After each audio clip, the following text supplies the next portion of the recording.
Hello. Hi, can you hear me? I can hear you. Hello, can you hear me? I can hear you. Can you hear me? Yes, we can. Let me Awesome. get you to speak up just a little bit. Okay, Oh, who is on? Oh, that's me. Sorry.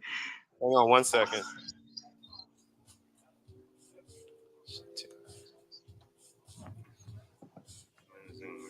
All right, say something one more time for me. Hi, hello. Yep, we've got you. All right, Awesome. Okay, thank you. thank you. I'm going to remove you.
2-2.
Mic check, 1 2 1 2.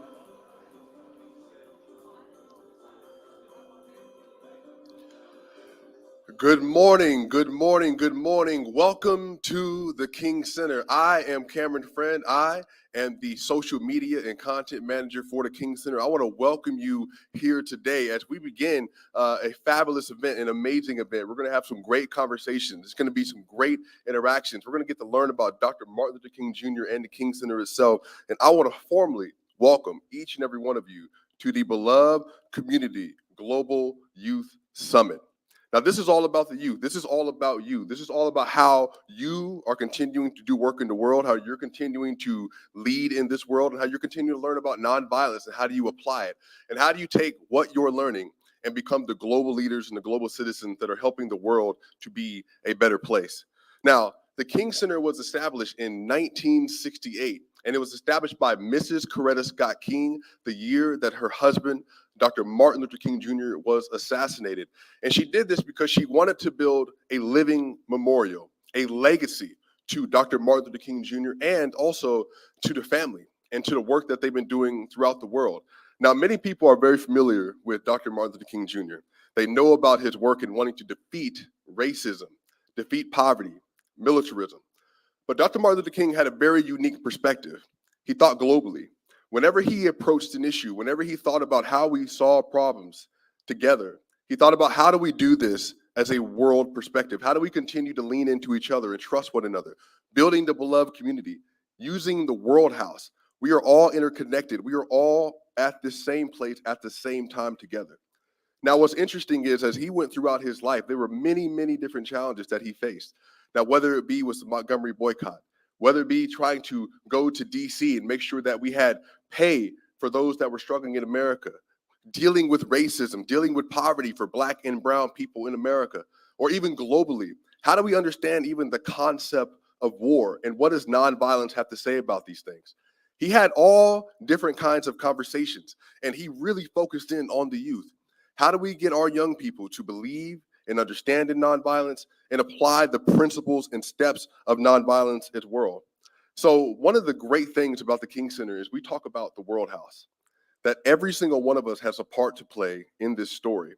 Now, there are a lot of things that are happening in the world. There are a lot of things that are happening all around us.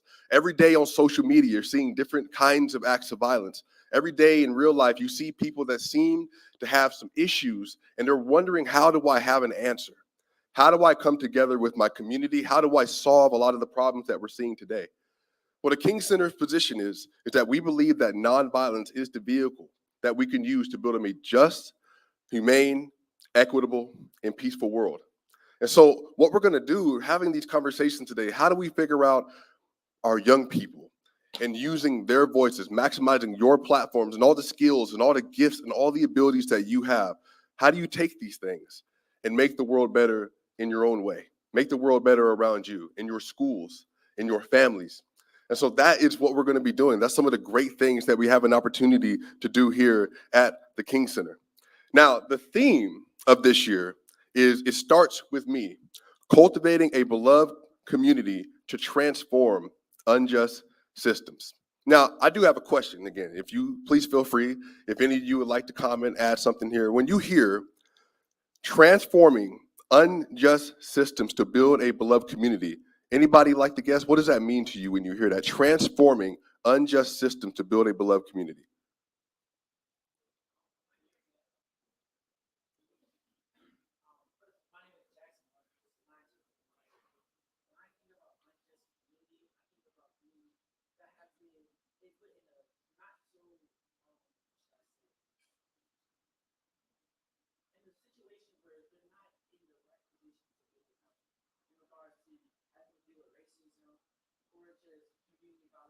You got a microphone right there too, brother.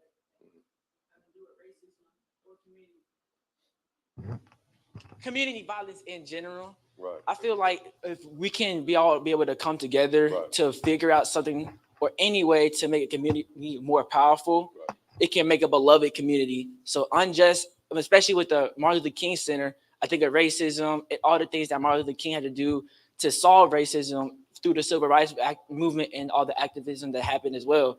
So when I think of unjust, I think of that in beloved community. I think of everybody coming together. So I think there's multiple ways to do it. But I also feel like there's a lot of people who are not willing to make the change. So we have to advocate more and to that specific target as well to be able to make a change as well. Right. So that's excellent. Yeah, I appreciate that.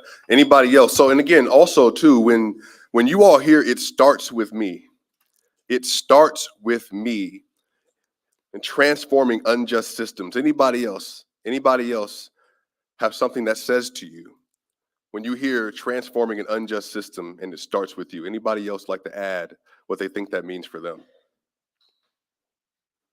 Go ahead. Okay. Hello, my name is Darlene Hermanstein, and I attend Thurl High School. When I hear about It Starts With Me and how we transform unjust systems, I think about how each one of us has a role to play in the transformation we want to see. So we could talk about how the systems are unjust and how they were made against us and not for us. But in order to change that, we have to start something. We have to take that first step towards, or else change will never come. And I also think about the fact that, the system wasn't made for us. It was made for, the upper class or the people that have been benefiting from us for a very long time. So I think that changing it will be very hard and it's a long task. As you can see, the civil rights movement happened so many years ago, but we're still facing the same challenges that we were facing before. So I think changing it is going to take a long time, and it's going to take more than just me. It's going to take all of us as a community. Excellent. Excellent. Thank you.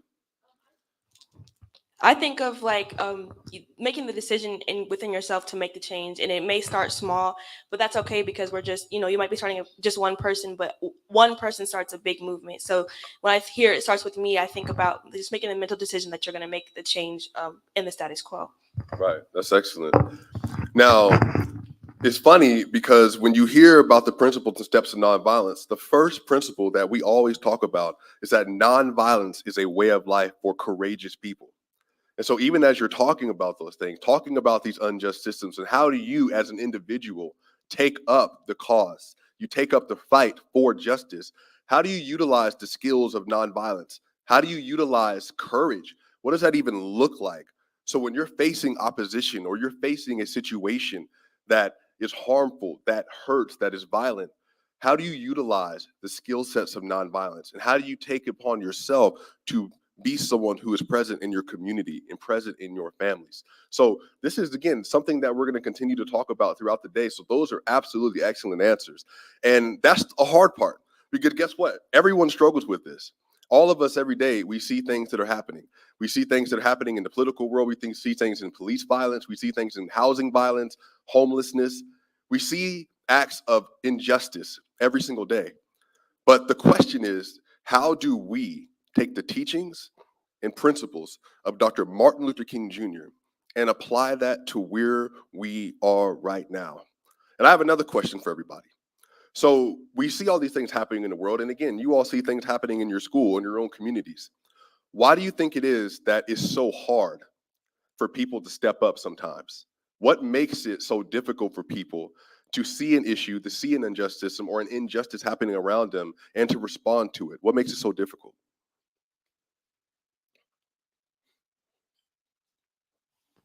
Good morning. My name is Kiana. I'm from Cape Atlanta Collegiate. And what makes it very difficult to step up or have courage is simply your ability to access your tenacity. Tenacity, you have to Well, be able sorry, can you repeat that again? I love that. it's your ability to access your tenacity or Mm, like tap into your tenacious mind. Tenacity is being able to prevail like with so many challenges in front of you. And a lot of people aren't they don't have it. And so it's not something that is just instilled in you. You have to be taught. You have to be in constant challenges. And sometimes the best thing to do is to run away because that's how all I know how to do. That's what feels safe. That's what feels comfortable. But what divides those who fight and stand up are those who are willing to make a change or see a change. And it's simply not always easy. right, that's excellent. Wow. Wow. The ability to access your tenacity. I love that. You need to put that on a shirt. That's nice. I love that. Anybody else? Anybody else? Why is it so difficult sometimes? So we have, I think, one, two, three.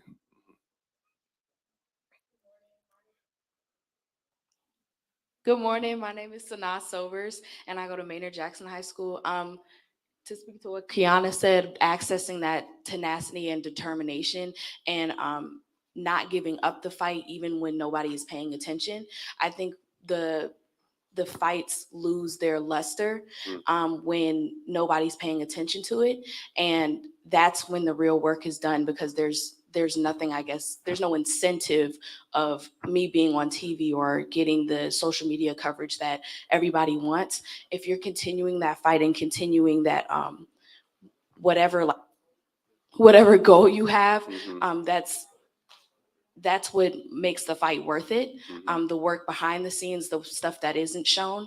In addition to that, I think people are intimidated by I guess the more daunting and convoluted kind of issues, because there's not one answer to anything. You fix one thing, it breaks another. Yeah. And so trying to find ways to fix the different facets of our issues, and where there's not one place that it comes from, and there's not one way that a singular person can fix it. So in that, like it's kind of an intimidation of like, how can me as one person continue this legacy with minimal resources, or like not really knowing how to do it by myself. Right. That's excellent. Yeah. And so one of the great things in that is that in order to go after an issue, in order to defeat an injustice, it requires you to do what we call information gathering. You have to learn about every facet of what's happening around you in your world. That way you can at least understand the issue, and then you can begin to educate other people as well. Go ahead. Hi, I'm Gavin Chapman from Jew Charter High School. And I feel like it's convenience for people because they feel that if it's too hard and it's not worth it, it's like they need the incentive to actually go out and do something. But the thing is, change is not easy. It's hard work and it will take time. As you see, we have started this movement for civil rights a long time ago, and we're still struggling. And it's just that people just they'll say they will do something, they will do the post. It's easy for them, but when they have to go out to a march or a rally, it's this is going to be too much time. Right. It's cold outside. Right. It's going to be cold. We're going to have to struggle to get somewhere in life. Right. That's excellent. Yeah. Hello, I'm Joshua Najee from Best Academy. This is really a great question because I have always thought like we've been conditioned to not really understand what to fight for in our communities, and I think that stems from our actual curriculums and what we're being taught in school. Right. You know, when we have like certain classes that don't teach true African American history and true U.S. history, it's kind of weird, or it's kind of difficult to actually know what to fight for. Like one thing MLK did, he fought for actual laws to be changed, Mm-hmm. and you know, with the Black Lives Matter movement, that was a very monumental point. It was, but actual laws and regulations, like they weren't changed much. So it's about what you need to fight for, what you know you have to fight for, instead of, not instead, because Yeah. marching, don't get me wrong, that's still very important, but you have to know, you have to know how to work through the system. So So you feel like education is a big I feel component. like education is huge. Right. That's Okay. it. Yeah, that's great. Thank you so much. I'm Precious Davis. I attend Carver STEAM. I believe one of the biggest factors that hold us back when it comes to civil rights and taking charge is most definitely fear. That emotion is crippling. It holds us back from so many things. And most of the time is fear instilled by the people around us that you think may be on your side. You may want to go out and protest. It was like, that's dangerous. I don't think you want to do that. So you fearing your life. You're fearing your pride, your intelligence. You don't know if you're capable of doing the things that you want to do. But sometimes I feel like, especially with children, we have to, or students, we ain't kids. I think sometimes we have to take that first step. Right. We have to take that first step, even though we have our parents who may have been the ones that nurture us, instilled that courage in us. We still have to go out and take that first step sometimes. And even though that's scary, it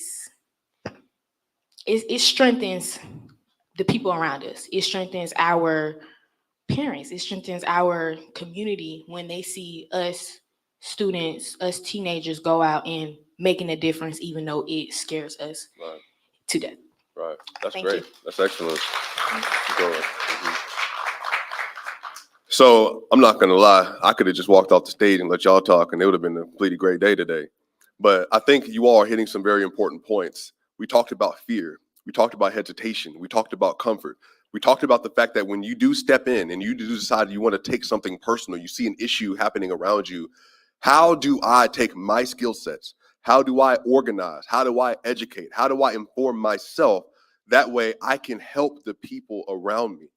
Those are all such great questions. And so we're going to learn about a lot of that today. And so this has been excellent already. You all are already tremendous. You're brilliant in your own right. And so I'm so excited for the rest of today. And so what we have coming up is we're going to learn about Dr. King's nonviolent philosophy. We call that Nonviolence 365. We're also going to hear from young people like yourselves who are transforming unjust systems, and also from students who are learning about NV 365 through our beloved Community Leadership Academy. And that is absolutely an opportunity I know you all might want to take advantage of very soon. And we have an excellent program. And then we're also going to learn about how you can become more engaged in your own communities. And then we're going to hear from the CEO of the King Center, Dr. Bernice A. King. So it is going to be an excellent day. So again, this has already been amazing. Give yourself a round of applause, just even for showing up and just even for being as educated as you are. And I'm going to welcome to the stage Sierra Fly Bobo. Greetings. How's everybody doing? Y'all good? Y'all look good. Can we hype it up just a little bit? Can y'all make some noise for yourselves? Because you look amazing this morning. I'm going to clap for y'all. What's some of the schools that are represented here? I heard a couple in the back. I heard Carver. Any other schools? Best Academy. Shout out to Best Academy. Thorough. Come on, my dad went to Thorough. Douglas. Okay. MLK. MLK's in the building. South Atlanta is in the building. Shout out. North Atlanta? North Atlanta. Listen, I'm so honored. I go by the name of Sierra Fly Bobo. Most people call me Fly. Y'all cool with that? Or y'all want to call me Sierra? It doesn't matter. You like Fly Good? Okay, awesome. I'm so honored to be here on behalf of our training team here at the Martin Luther King Center. It's just a true honor. And we're going to get into some of Dr. King's thinking today. Everybody say mindset. Let me hear you say mindset. Oh, you got to give me a little more energy than that. Say mindset. That's what we're going to get into today, right? Because in order to change or adapt a lifestyle, you first have to shift your mind. All right. You have to shift your thinking. I am a native of Atlanta. How many people were actually born here in the metro Atlanta area? Okay, about 50%. Okay. All right. So, but I am from the Atlanta area, the south side of Atlanta to be exact, College Park area near the airport. And it's just been an honor growing up here. But where I grew up, just to give you a little bit of my background before we jump in, where I grew up, unfortunately, was surrounded by violence. All right. I grew up in a household where I saw violence. And so violence was all around me, whether I was in the community, whether I was at school, whether I was at home, right? And then give y'all a little bit of my business. Y'all not gonna put this on TikTok, are y'all? Y'all gonna put it on TikTok? Okay, so listen, I'll give you a little bit of my business. When I was 16 years old, I got into a fight, an altercation with someone, and I hit them in the head with a golf club.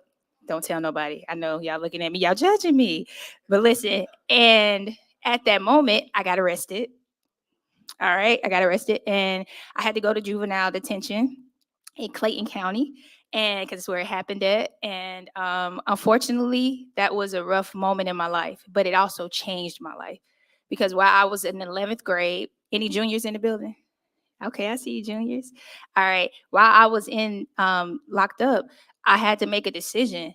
What did I want out of my future?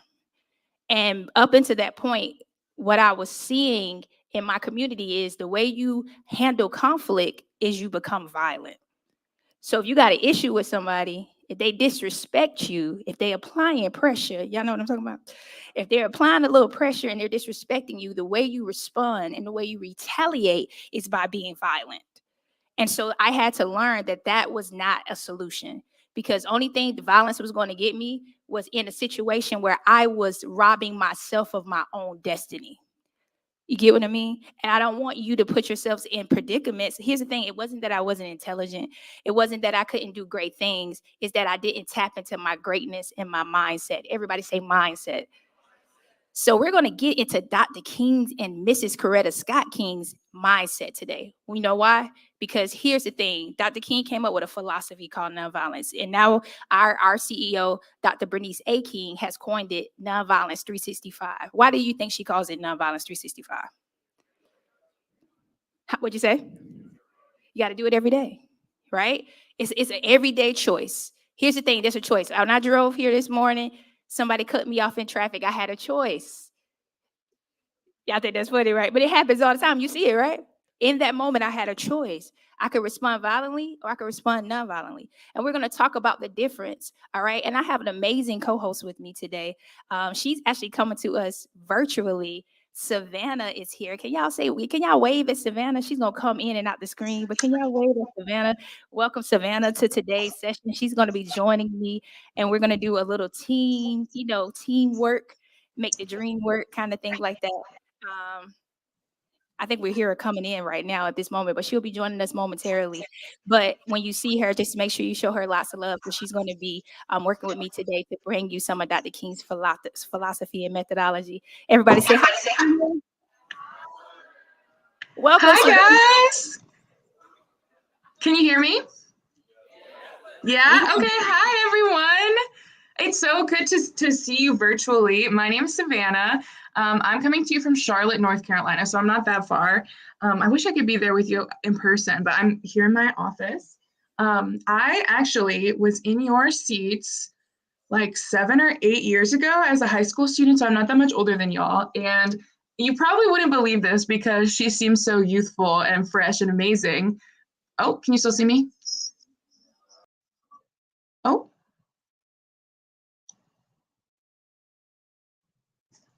Can y'all see me?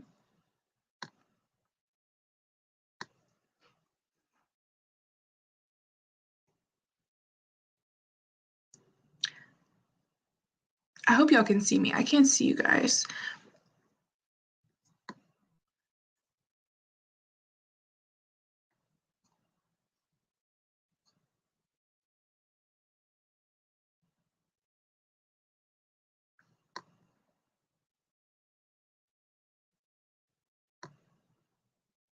Back up and just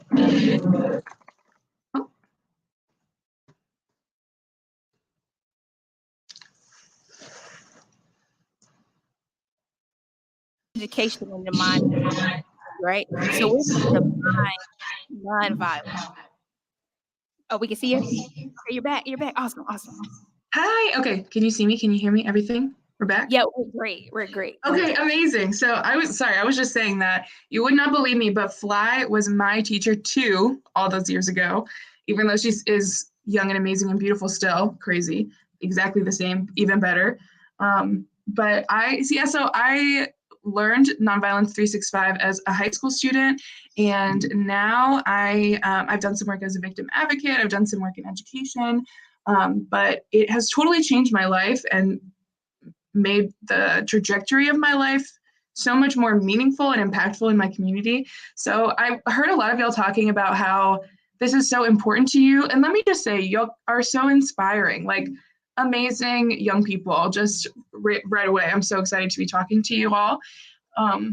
But I heard you all talking about how you care about this, but no one has ever taught you or provided you with the education for how you can actually make a change in your community, right? Like, or sometimes even the information is kept from you. So today we're going to be talking about the legacy that Dr. Martin Luther King Jr. left for us. And he gave us direct instructions on how we can change the world in his wake. So that's what we're going to be focusing on today. Some steps, some characteristics, some things that y'all can digest and chew on and bring into your life right now, today, when you leave. So I'm really excited to be here with you guys. Hopefully everything is good to go from now. But yeah, hi.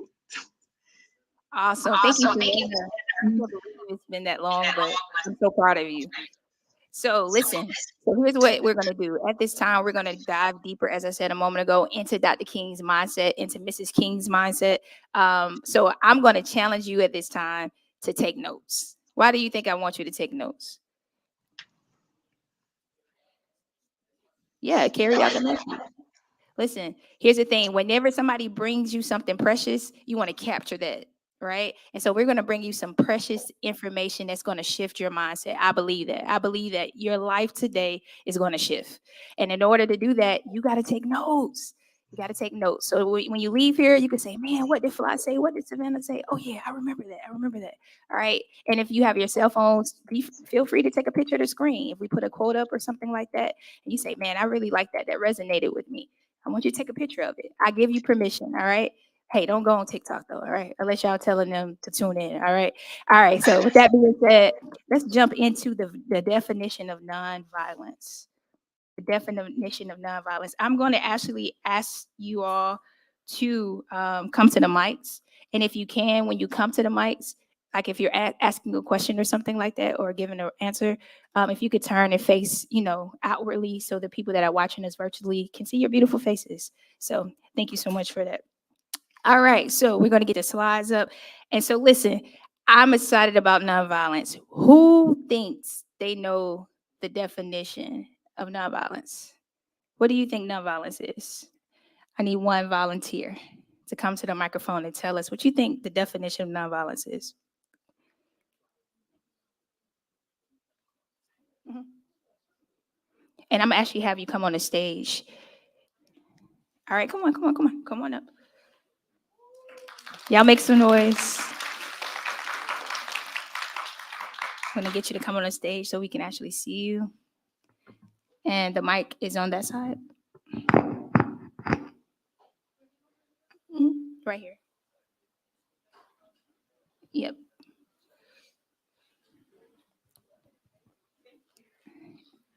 All right, as she's coming up, anybody else want to volunteer and tell us y'all good? Okay, awesome.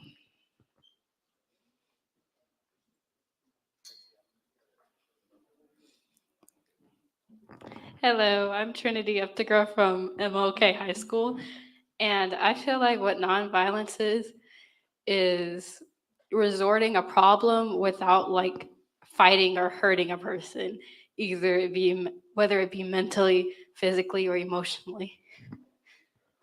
Awesome. She said she broke down the different types of violence. That's awesome. Thank you so much for that. All right. So we have it on the screen. I don't know if you all can see it clearly, and I'm actually having it on my phone as well.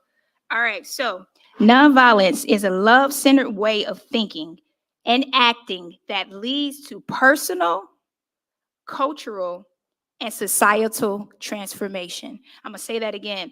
Nonviolence is a love centered way of thinking, going back to that mindset, and acting that leads to personal, cultural, and societal transformation. All right. I see you guys writing. I love it. Here's the thing. Again, in order to act differently, you have to first start what? Thinking. And someone said it, thinking differently. That's why that's in the definition. All right. It's a love centered way. Now, when you think I'm talking about love, do you think I'm talking about like, ooh, that's my babe. I love him. He's so cute. You think I'm talking about that kind of love? No, just to give you a quick nugget on the love we're talking about, just for time's sake, we're talking about agape love. Anybody heard of that word before? Raise your hand. Agape. Okay, most of you haven't. Here's a teaching moment. Agape, right? AGAPE. All right, AGAPE. Agape love is a form of love that's called an unconditional love, meaning that you give it without someone earning it. I'm not loving you because you deserve it. I'm loving you because you're a part of humanity. I'm making a decision to love you. So it's not based off your performance. Okay. So it's an unconditional love. So when we're talking about a love centered way of thinking, it means that I'm going to love you as my brother or sister in humanity. I'm making the decision to love you. And so therefore, I'm not going to bring harm to you. All right. All right. And once we change our thinking, we're going to change our actions. And then it's going to change and begin to transform us personally, culturally, and societally. All right. All right. So now I'm going to turn it over to my teammate who's going to go over nonviolence coexistence or violent co-annihilation. All right. I think there's a little audio feedback, so I'm gonna try not to be too noisy over here for y'all. So this is a big quote that I want to take the time to break down today. So nonviolent coexistence or violent co-annihilation. So we probably have heard the term coexist or coexistence before, but we don't always hear this alternative, which Dr. King is really setting forward. He's like making it a little less euphemistic, he's like not sugarcoating it. The other side of coexistence is co-annihilation, right? Not coexisting, not being able to exist in the same world together. And we can totally see all around us people who are involved in co-annihilation, right? I can think of lots of examples off the top of my head. So these are kind of the stakes of the conversation that we're having today. We still have a choice in that we're all still here. The earth is still here for today. And as long as we have this choice, it's important that we make it. The stakes are still as high as they always have been. Nonviolent coexistence or violent co-annihilation. We must move past indecision to action. I heard a lot of y'all saying that. If we do not act, we shall surely be dragged down the long, dark, and shameful corridors of time reserved for those who possess power without compassion, might without morality, and strength without sight. I love this quote. I think it's a lot to kind of chew on. Does anybody have right away a reaction? I would love to hear to this big quote. Some things that come to mind maybe when you hear coexistence versus co-annihilation. It's kind of like apocalyptic. Does anybody have their hand? Oh.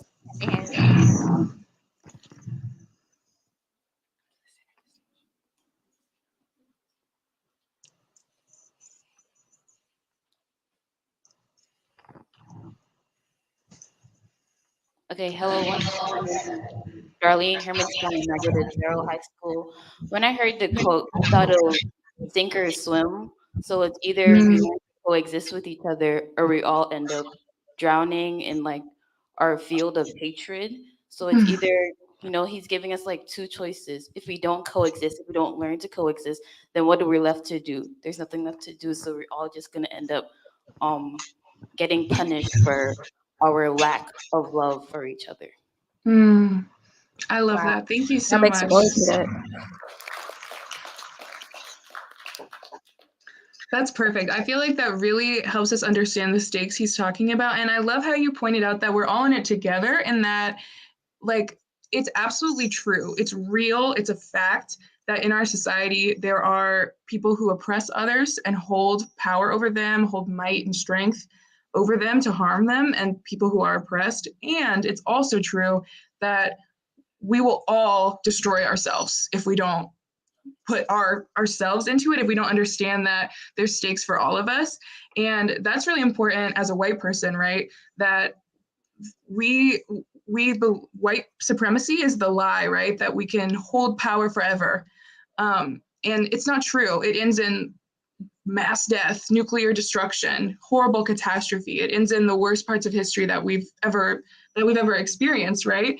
And so this quote kind of puts that into perspective. Like, he kind of reminds us that the bad stuff that happens in this world, it's not an accident. It happens because we're not actively choosing love, and making decisions based on love and coexistence. So I love so much your perspective on that quote too.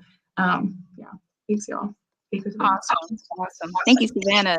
So listen, I actually want you to go back to a note that you took earlier that I said. I gave you the definition of nonviolence and I left out two important parts, all right? And I want to make sure I correct that, all right? So nonviolence is a love-centered way, and we said it was talking about agape love, right? Of thinking and then speaking, all right? I left out speaking. And then after speaking, engaging, how you interact. Because again, we talked about, I think a young lady came on the stage and said that violence can be verbal. So we are also nonviolent in the way not only that we think and act, but also in how we speak and engage others. All right. So if you can add speaking and engaging to that definition, that'd be perfect. All right. So it should read as nonviolence is a love-centered way of thinking, speaking, engaging, acting that leads to personal, cultural, and societal transformation. That is the official definition of nonviolence here at the Martin Luther King Center. All right. So now we're going to go to our other slide on the beloved community. Everybody say that after me. Say the beloved community. Here's the thing. That's the goal. That's the goal. We all are forced, I think Savannah brought up living on earth, but we're all forced to live here on earth, which we call the world house. It's the house that we can't go to another planet as of right now. We can't live anywhere else. So we all have inherited this home, right? And we have this house that we all live at, right? However, the goal is not to just live in a house. Have y'all ever heard that old song, A House Is Not a Home? Y'all ever heard your parents play that or your grandparents play that? All right. That's so true. Just because you live in a house doesn't mean it feels like a home. So basically, to help you understand this is we want to go from just living in a world house that we inherited, a earth that we inherited, that we're forced to live together, to making it more of a home by building it and transforming it into a beloved community. All right. So there's a slide on the beloved community. And this is on this slide, we're going to, I'm going to read a quote from our founder of the King Center, Mrs. Coretta Scott King. And it says, "To me, the beloved community is a realistic vision of an achievable society, one in which problems and conflict exist, but are resolved peacefully and without bitterness. In the beloved community, caring and compassion drives political policy that supports the worldwide elimination of poverty and hunger and all forms of bigotry and violence. The beloved community is a state of heart, mind, a spirit of hope and goodwill that transcends all boundaries and barriers and embraces all co-creation." All right. So that's a quote from our CEO, Mrs. Coretta Scott King. If we can make that slide bigger, I think some of the students were trying to capture it, but taking a picture, they say yes. All right. A beautiful quote. And I want you to really pay attention to that first line. In order to make our house into a home, we got to first believe that this is achievable. We could have a society where poverty, we got to eliminate poverty, hunger, all these things are violence. They're forms of violence as well. And we want to have a society and a community where peace, goodwill for each other, and all these things, and no bigotries around, right? And so we believe that we can create the beloved community, and we believe that it's achievable. All right. You guys got the picture? Y'all good? I see your thumbs up. Awesome. All right. So now we're going to get into the mindset of Dr. King and the mindset of anybody who wants to live nonviolence 365, right? You have to have something that you stand on, which we call principles, right? Y'all ever heard of somebody saying, that's my principle? Like, I believe in telling the truth. Anybody, y'all have principles that y'all stand on, that y'all live by? Y'all have some things, some codes, like, your codes, like, hey, I don't do that, All right, that's what principles basically are. They're just say, hey, you know what? This is the foundation of my belief and what I stand on, right? And so it's the way you think. This is tapping into why Dr. King could to act nonviolently is because he thought nonviolently. And so we're going to dive into the 6 principles. Make sure you capture these, the 6 principles of nonviolence. In order to live a nonviolent lifestyle, you have to embody these 6 principles, all right? All right, so I'm going to turn over back to my teammate, Savannah, who's going to go over principle 1. Hey again, y'all. So principle 1 on this slide is courage. So this might be surprising. I don't know. To me, this was a little, this was something that sets the vibe for the rest of the principles, because nonviolence, you might first think it's just the absence of violence. It's not violent. But it's actually the presence of so much more. So, and one of those things that it's the presence of is courage. So choosing to be nonviolent is the courageous option over choosing to be violent. So here's some more, here's kind of the text as Dr. King left it for us. Nonviolence is a way of life for courageous people. It's not weak or, like, it's not non-courageous to choose to sit out a fight, right? Someone might tell you like, oh, like, words that we probably shouldn't say on the big screen. Like, if you're not willing to resort to violence, right, that you're not brave or you're a coward. And Dr. King tells us that nonviolence is not a method for cowards. It's hard. It takes hard work and active, effort. It is an active nonviolent resistance to evil. And it's aggressive spiritually, mentally, and emotionally. It's not like all kumbaya. We'll kind of talk about this a little bit later on. But being nonviolent, it means being assertive. You're aggressive in love. You care what happens. It's not just like sitting this one out, right? So that's the first part, is that nonviolence, right away, it's courageous. It takes bravery. And we're going to talk about how to kind of cultivate that bravery, or tenacity, as I think somebody said. I love that word for this too. Awesome. Can I get everyone in the audience to say courage? Say it with a little more energy. Courage. Yes. In order to be nonviolent, it takes courage. In order to not respond to violence, it takes courage. All right. Because it's easy to say, hey, you do this to me, I'm going to come back at you with the same energy. It takes courage to say, I know I'm going to switch the energy on you and respond in love. I still respond, but I respond differently, right? All right. So principle 2, I want you to think about this keyword. Everybody say community. We just talked about the beloved community. In order to build community, you have to really think of principle 2. All right, principle 2. And principle 2 is nonviolence seeks to win friendship and understanding. This is how you build community. You have to seek friendship and understanding. A lot of times when we're in a conflict, we just want to get our point across. We don't care about the other person's perspective. I don't want to hear, no. Matter of fact, we'll talk over people. Y'all ever done that before? Don't raise your hand. She's like, I'm being real. I did it. I've done it too, right? You talk over people, cut people off, because really in the moment, you don't care about their perspective. You just care about you.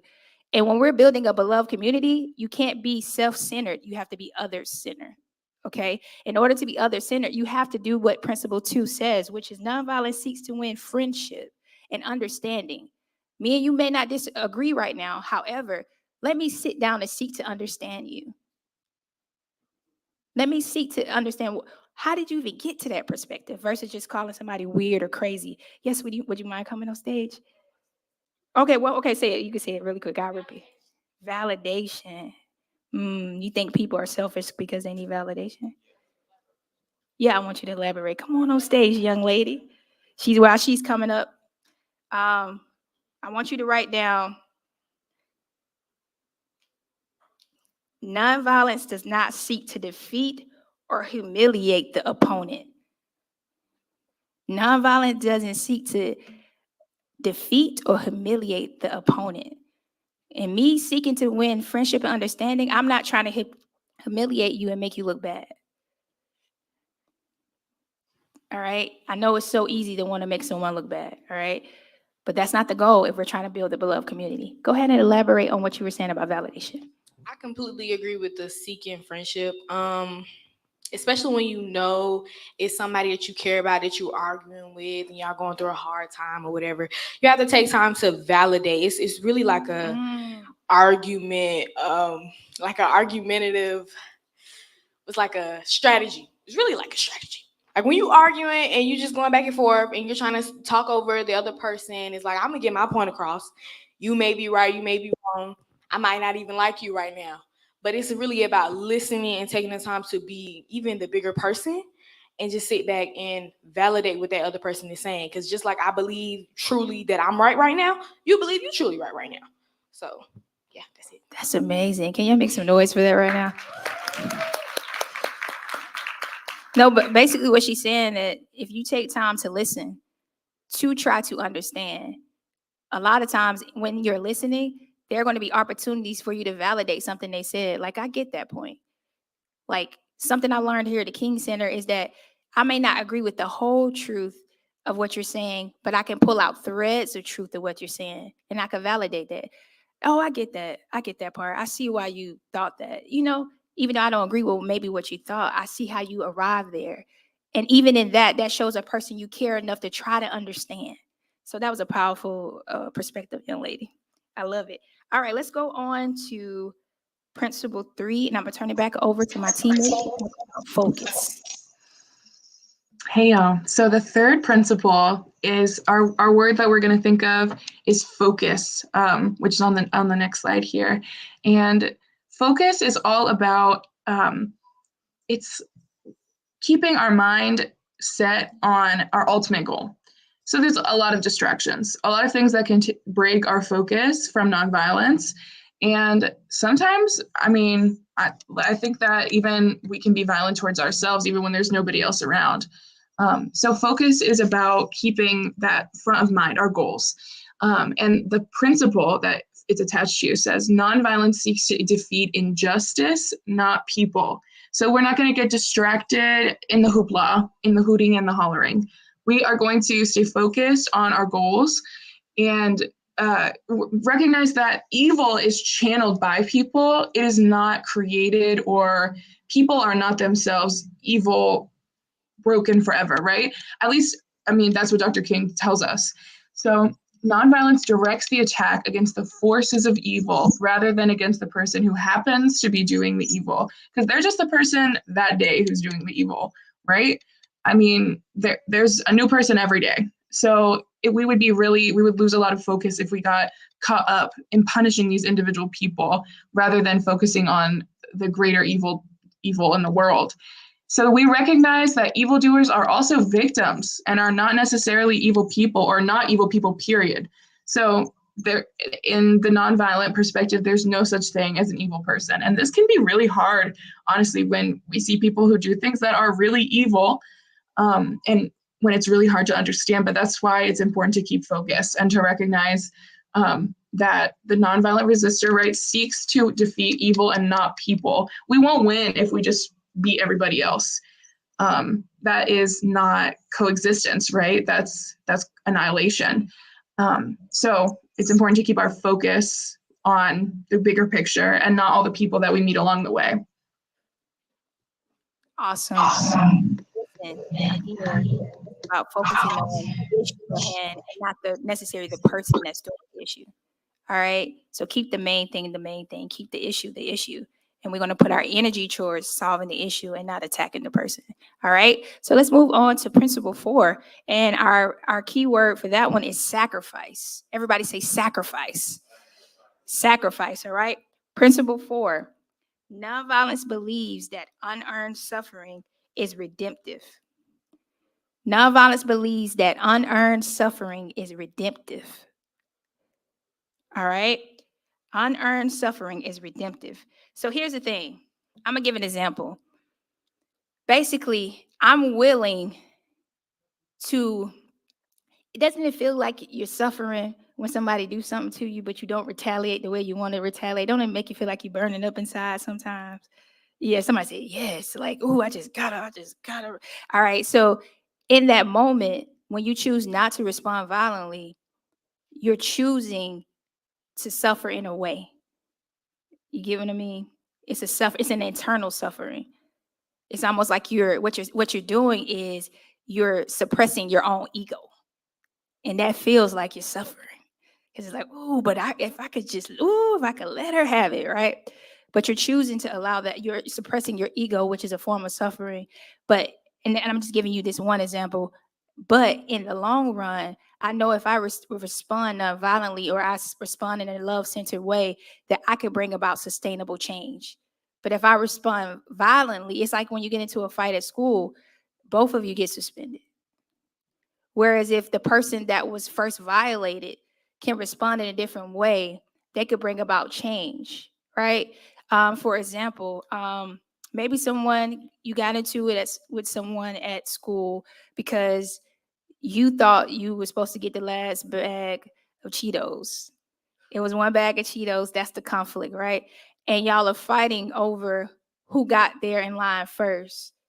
And the one person says something mean or derogatory towards you. And in that moment, your ego wants to respond by being violent back toward, like, who you talking to? What? You don't know who I am. You don't know where I'm from. Boom, boom, boom, boom, right? But then if you respond that way, you're not addressing the real issue. Maybe the real issue is that student is hungry and there's not enough resources to feed everybody at school. So now if we could shift our energy towards focusing on the issue at hand, maybe hunger or maybe limited resources, and if we could focus our energy on that, we could bring about change. And really the person didn't want to be violent. They were violent out of their need to eat or their desire to eat or feeling like they don't have enough. And that's why principle 2 is so important, because when you seek to understand, really you will feel like, hey, this ain't even really my opponent. The real issue at hand is that we don't have enough food for everybody. You get what I mean? And that was just a small example, and there's so many more. But you're willing to suffer by suppressing your ego in that moment in order to bring about a greater good, a greater change. And maybe you'll even change the other person, because maybe you will say, you could have this bag. And now you focus your energy on making sure the school has enough food for everybody. You get what I mean? Now, another example in the civil rights, you want to come on up? Oh, what you want to say? They can share the bag. That's another solution. Here's the thing. When you care to understand and seek friendship, you'll find many solutions. There's not one way to solve the issue without harming the other person. He said, just share. That's true. All right. All right. Moving on. Goodwill. Principle 5. Keyword. Goodwill is a place to shop. It is also the word associated with the 5th problem. And goodwill it's kind of an old-fashioned word, right? But it just means having goodness in your heart for the people that you encounter. And the principle that's associated with it here on this next slide is that nonviolence chooses love instead of hate. This is what we've been talking about all day. This is kind of simple, right? It's just we're focused on love. We're focused on goodwill. We're focused on improving the condition of humankind. So nonviolence, it not only avoids external physical violence with our hands, and this is on the next slide, but it also interrupts internal violence of the spirit. So violence that we do to other people, that we do to ourselves, and that means that we don't only just not shoot our opponents, not stab them, not hit them. We also refuse to hate them. No matter how many times our culture tells us that there are some people that deserve to be hated, we refuse to hate people. And instead we hate evil. And we reserve our hate only for evil, and we give love to people. Nonviolence avoids becoming bitter or engaging in hate campaigns. Nonviolent love is spontaneous, unmotivated, unselfish, and creative. And it recognizes the fact that all life is interrelated. This does not mean that nonviolence avoids accountability, right? We saw earlier that nonviolence accepts the consequences of its actions. It's assertive, it's aggressive. So just because it's centered on love does not mean that it's a weak way to go. We are focused on love because we know the stakes. We're just focused on the facts of it, right? If we don't love and take care of each other, we will hurt each other. And we don't want to see people continue to be hurt every day in our society, in our culture, in our world.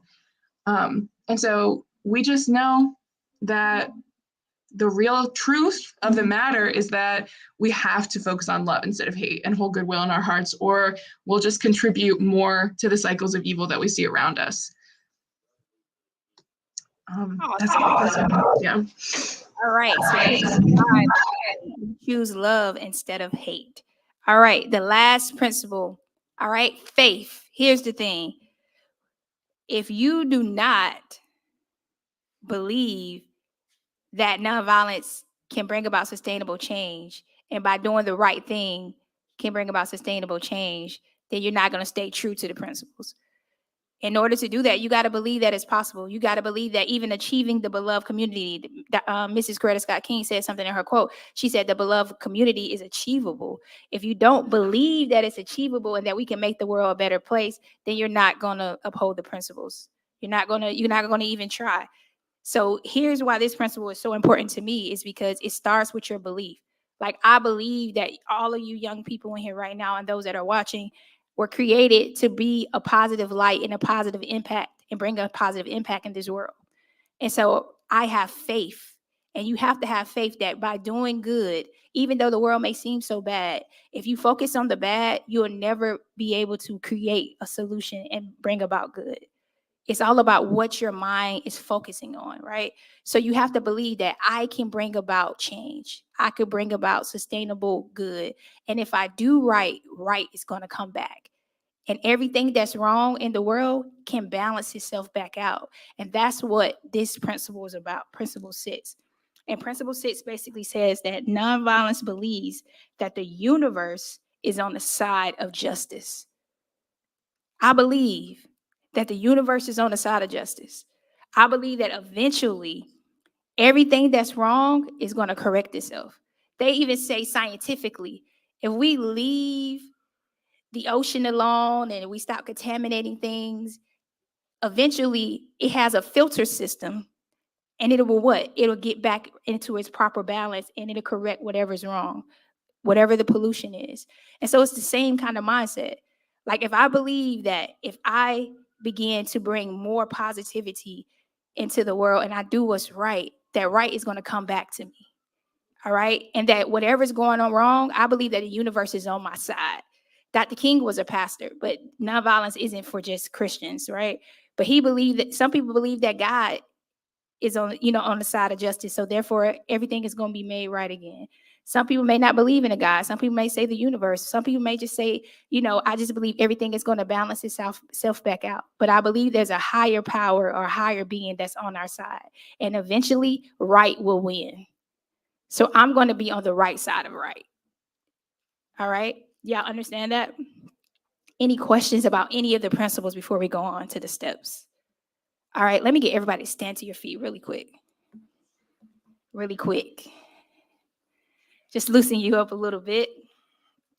We're just going to say the key words from each principle out loud together, and we're going to say it with a lot of enthusiasm.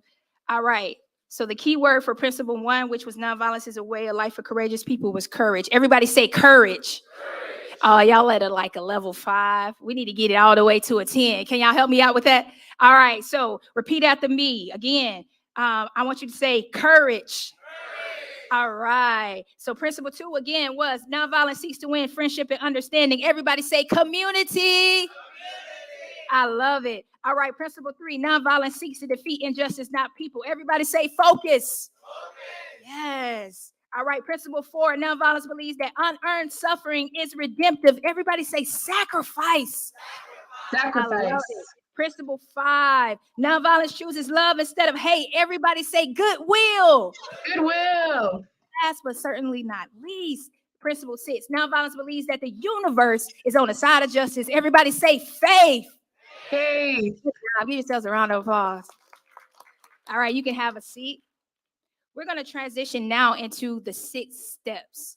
All right, we just went over the 6 principles, and now we're going to transition to the 6 steps, okay? All right, so with that being said, here's how the steps and the principles are different, but how they work together. All right, the principles are basically saying, hey, this is the foundation in which I believe, in which I stand on, and why I'm going to choose to be nonviolent and how I'm going to do it.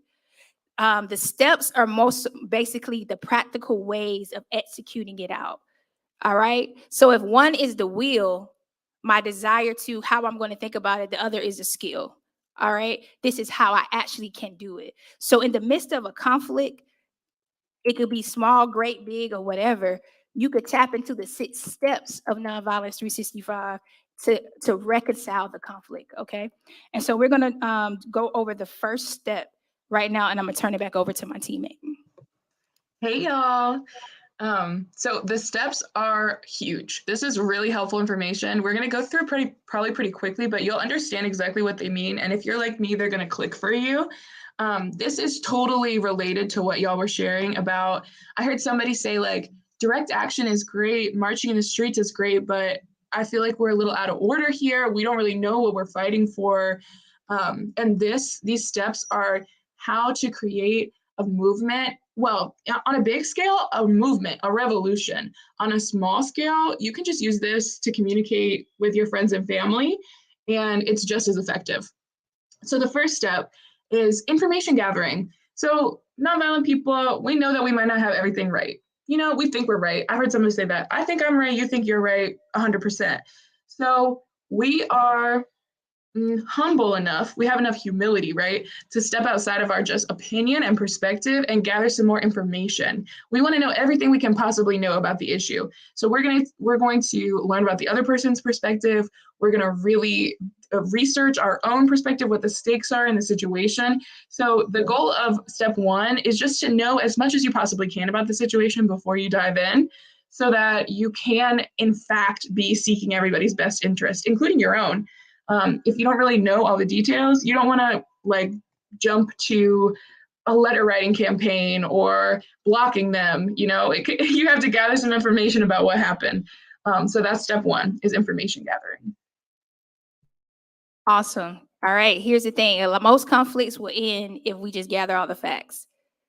A lot of times we don't even get all the information. You mad at somebody that didn't speak to you in class, but maybe they didn't even see you, or maybe something else was on their mind. So when you seek to understand and gain friendship, you can get all the facts and truly understand. All right. So step 2 is education. All right. Education. Here's why education is so important. It's important because once you gather all the information, like Savannah said, now your responsibility is to educate all parties that are involved. Who is all impacted by the situation? Going back to my example earlier, there's not enough food in the cafeteria for everyone. Who are some of the people that need to be educated about what's going on? Y'all can yell it out. Principal, school board, students, the cafeteria workers, parents, right? Everybody that's impacted by the issue needs to be educated. And there's several ways you can educate people. In today's time, we have social media on our side. They didn't have that back in the civil rights movement. All right. You could post a tweet today and it goes around the world in seconds. Right? Anything that, so it's so many ways: newspaper, newsletters, letter homes to parents, putting it on your campuses. I know y'all have different campuses that your parents can log into and to see. It's so many ways you could get the news out, right? But that's how you educate all the people that are impacted by the issue. That's very important, and that's step 2 of Nonviolence 365. All right, step 3. Turn it back over. Yeah, step 3 is personal commitment. So something that we didn't mention, I think, is that what Fly said. A lot of times, if you do one of these steps, your conflict is over. Like the point of these is that often you can end the conflict before you ever have to do any kind of direct action or any kind of planning for some kind of big something. So the third step, after we've tried information gathering and education, we have gathered all the information and we're not going to gatekeep the information, right? We're going to spread it far and wide. So if that doesn't fix the situation, if just having the facts and having the information isn't enough to convince the people, which oftentimes it is enough to convince folks that something needs to change, then that's where we take a step back. We take our hands off the whole situation and we just check in with ourselves. And the third step is called personal commitment. So for Dr. King, this included writing, meditation, prayer, and it can look like all those things. It can also just be checking in with yourself throughout to make sure that you are abiding by the principles of nonviolence. It just means that you are making sure that your mind's in the right place, your mindset is clear, you have clarity and intention. And before you go forward with your opponent, you just got to take a step back to check in with number one right here and do some personal commitment assessment before you go on. So I would love if anybody has off the top of their mind, what do you imagine that would look like for you? Like, are you a journaler? Are you someone who calls a friend? How could you assess like your personal commitment to a cause or a conflict before you go into the next part of the process? Yes, and you can say it from me. I'm gonna repeat it for you. Yeah.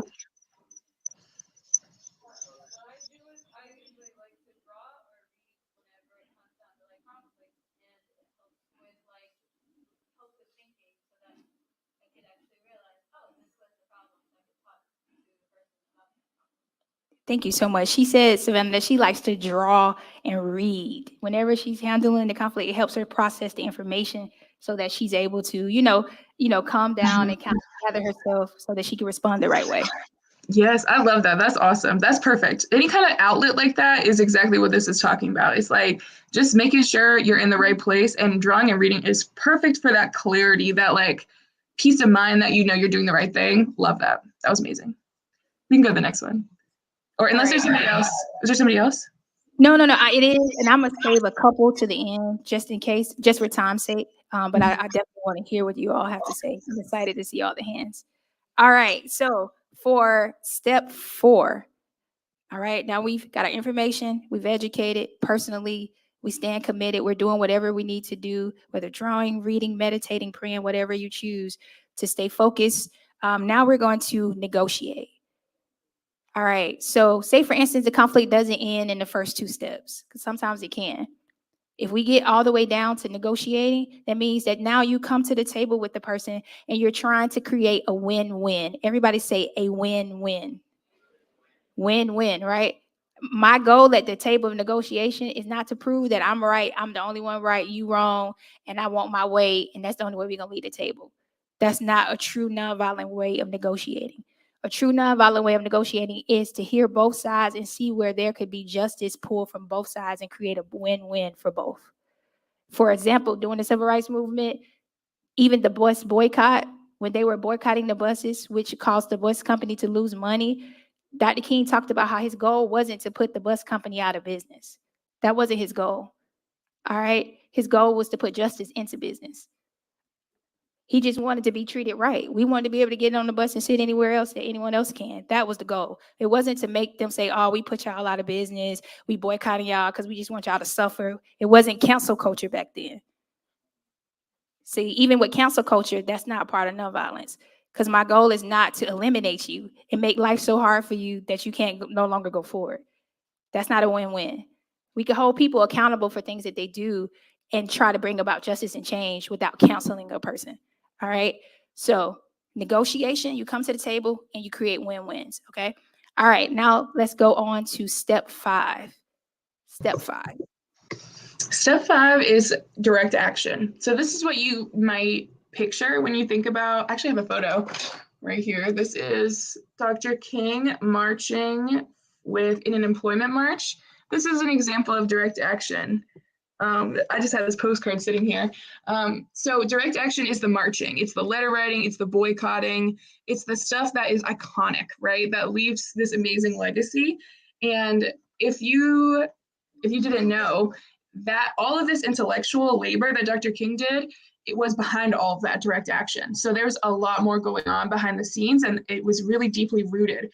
So that's kind of the goal that we have, is to make sure that our direct action has a lot behind it, that it's not that the front, that what you see up front is just a sliver of the work that folks are doing. So direct action comes from when you've done all these steps and nothing works. You've negotiated, you talk to the person, they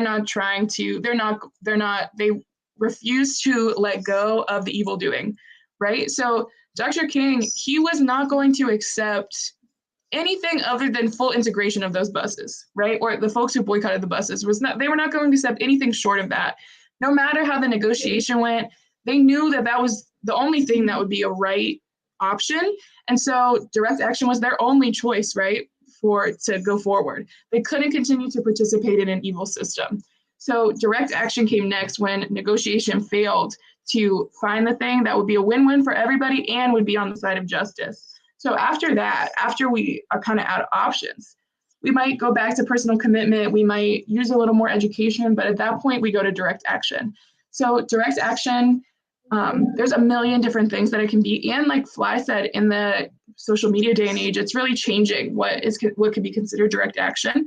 But this is like the community organizing. This is like seeing people in the streets, posters, letters. It is the work of it. And importantly, it's the 5th of 6 steps, right? 5 of 6. So I heard a lot of people saying like, it's really great to march, but we don't know why. And this is what Dr. King really wanted us to get from the steps, is that direct action comes really late, and it's really well considered and well thought out. And that's what makes it so impactful, because we want to win, right? We need to win for coexistence with nonviolence. And so direct action doesn't take no for an answer from evil. And it just goes until we reach a win-win, until we get to step 6, which Fly's going to talk about. Awesome. All right. Again, just for the sake of the room, should we start off with a direct action in a conflict? So you telling me if something happened that I shouldn't go boycott right away? No. We need to gather the information. We need to educate. We need to stay personally committed to staying nonviolent, and then we need to negotiate. All right, before we get to direct action, because maybe a conversation can solve the issue before I rally a whole demonstration. All right. So that's important to know. And then lastly, here's the goal always: reconciliation. The goal is for us to reconcile the conflict. All right, to create that win-win. This is the goal. This is always the goal. Sometimes you can go from step 1 straight to reconciliation, and you don't need the steps in the middle. All right. Sometimes you could go from step 1 and 2 straight to reconciliation and don't need the ones in the middle. Only one that you want to make sure that you don't skip forward to is direct action. All right. You don't go straight to direct action. You want to make sure you gather information, educate, stay personally committed, and then negotiate. And then if that doesn't work and negotiations fail, you go to direct action. Other than that, if you could skip all the way from 1 to 6, that's great. From 2 to 6, that's great. From 4 to 6, that's great. Because the goal at the end of the day is always to get to 6. And that's when you have created the win-win for both sides. All right. Any final questions about any of the steps or principles before I transition us over back to Cameron? Any questions? Any comments? Okay, I have three quick review questions for you. Really quickly, I just need y'all to yell it out. Is the beloved community achievable? All right. Do you defeat people in one of the principles? Do you defeat people or do you defeat the issue? All right. Last one. Is it a part of the nonviolent way to humiliate somebody? All right. Thank you for your time. Make some noise right now for yourselves. Shout out to my teammate, Savannah. You did an amazing job all the way from North Carolina. Now I'm going to turn it back over to my teammate, Cameron. Thank you all for your time this morning. Wow. All right. Great job, y'all. Great job, Fly. We are moving on to our next section of the day, and we are getting ready to have our panel. I know I'm excited about this.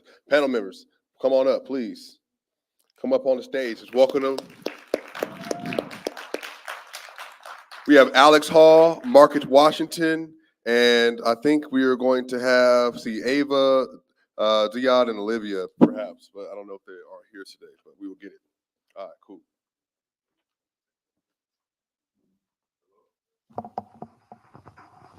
Hello? Hello, can you hear me? Do I sound okay? All right, great. All right. Hello. So what we're gonna do, go up and down the line. So introduce yourself, tell us your age, your school, and then tell a little bit about yourself. Go ahead. Hi, I'm Sean Thomas Whitlock. I go to DeKalb School of the Arts. I'm currently a sophomore. I'm 15 years old. I'm turning 16 soon. And something about me is that I play the cello. Great, great. My name is Alex Hall. I'm a junior at the Lovett School. I'm 17 years old, and I swim and do speech and debate. Hello, my name is Marcus Washington II. I go to Coweta High School, and I'm a senior, and I plan to go to Morehouse College.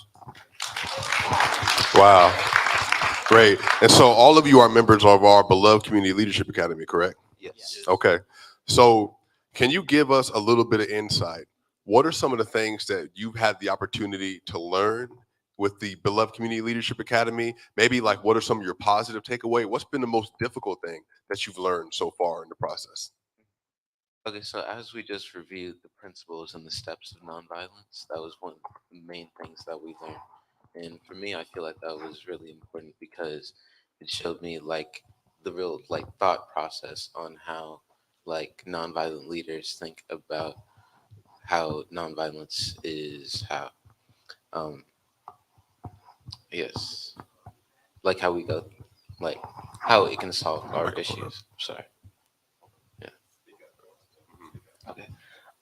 Probably for me, the most challenging part was learning and improving on acceptance and patience, because I'm just going to go ahead and say I was a very opinionated person, and part of that, that research gathering and not jumping to conclusions is definitely part of the Leadership Academy, and just the duality of another perspective and how we all have to keep that in mind. I've learned how to confront people without bearing hate towards them, even though it can be hard sometimes if they're bearing hate towards you. It's uh, it's a prime fact that you should show love to others, even though if they show hate to you, because you can't fight hate with hate. That just creates more turmoil. Can you give an example of how someone might barricade themselves towards you? What would that look like?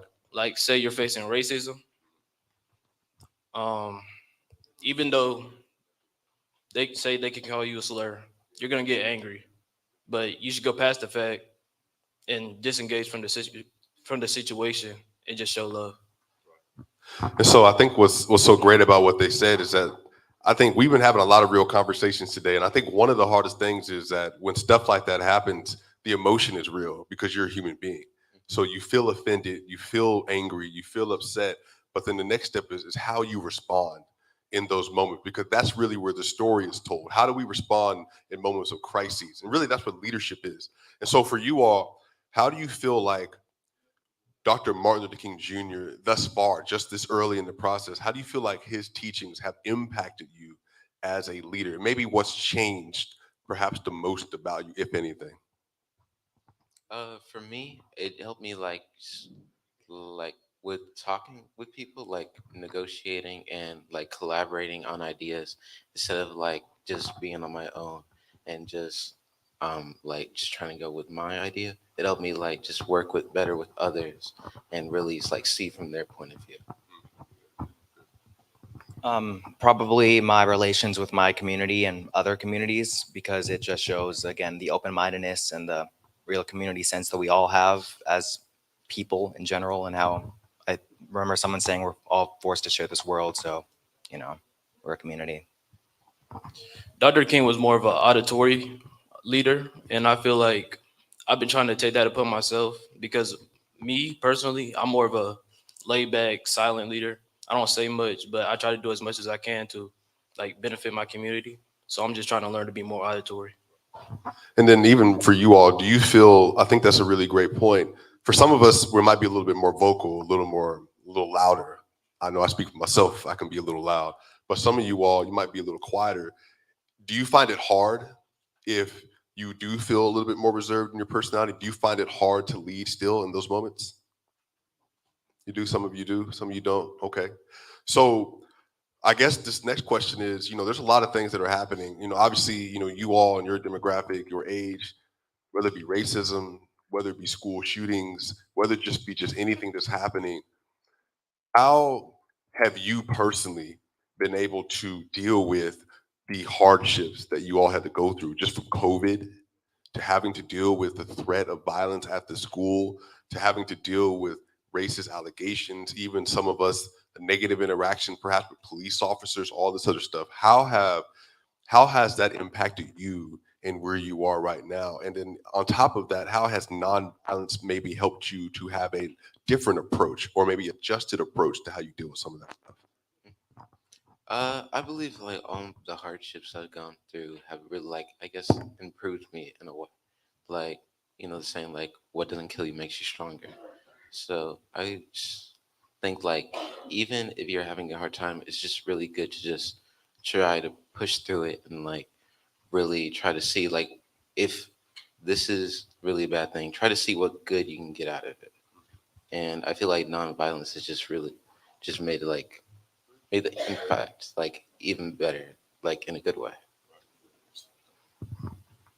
I have a personal anecdote. So I work. Does anyone else have a job here? Does anyone else work? There we go. See, look. And it was just me and my coworker on for whatever we had to do. And you have your task and busy work that has to be done, and then you go home. I saw that he hadn't done something, and I know I didn't have to do it. And there were two of us. So I was like, "Hey, did you do this?" Knowing the answer, he was like, "Yes." And I was like, "We can't really leave until you do this." So basically he was getting really defensive. I could tell he was already having a bad day. So just part of those situations that how I would have handled that differently probably before BCLA and the Leadership Academy. And just I ended up sort of that negotiation part, that information gathering. I asked him about his day. I told him, I was like, I forget to do stuff all the time. Like I'm not like harping on you. And the situation was lessened, and it was a better overall experience because of what I've taken from the King Center. So I could say that from a young age, my parents have protected me from racism as much as they could. Even though now, when I'm looking back at it, I can see that there are times where I probably would have acted differently when I've seen racism, but I didn't realize it then. So I think with the BCLA, like I could help, or not help, but I could help myself. Um, I can help myself keep myself away from racism by, like I said before, showing love instead of hate, and just being more aware in your situations. And Ross, you said we do have people that are on the screen. Okay, can they hear us? Hello? Gotcha. We're gonna hear somebody from the metaverse that's gonna come onto the screen in a second. Hi. Hello. Hello, everyone. Hi. Hey, Olivia. What's going on? Can you hear us? Yes. All right, great. Well, let's get right to it. So I'm all in the way. Y'all can't even see these people. Excuse me. All right. So can you, Olivia? You can start, and then we can go from there. Oh, sorry. Right here. Can you tell us how has NV365, how has nonviolence, how has that impacted you on your journey as you just been going through this process? Yes. Insanely helpful. And so my school board last year banned a whole bunch of books, a whole bunch of diversity resources, and we obviously, me and the rest of the Panther Anti-Racist Union, we got together and decided to form protests and really stand up for what we believe in, and to try to get these books back on the shelves, back into classrooms, back in a place where they can be utilized. And I think if we didn't have the training that we did and we didn't have the resources of the King Center and we didn't learn the nonviolence teachings, we probably would have gone about it in not as good of a way.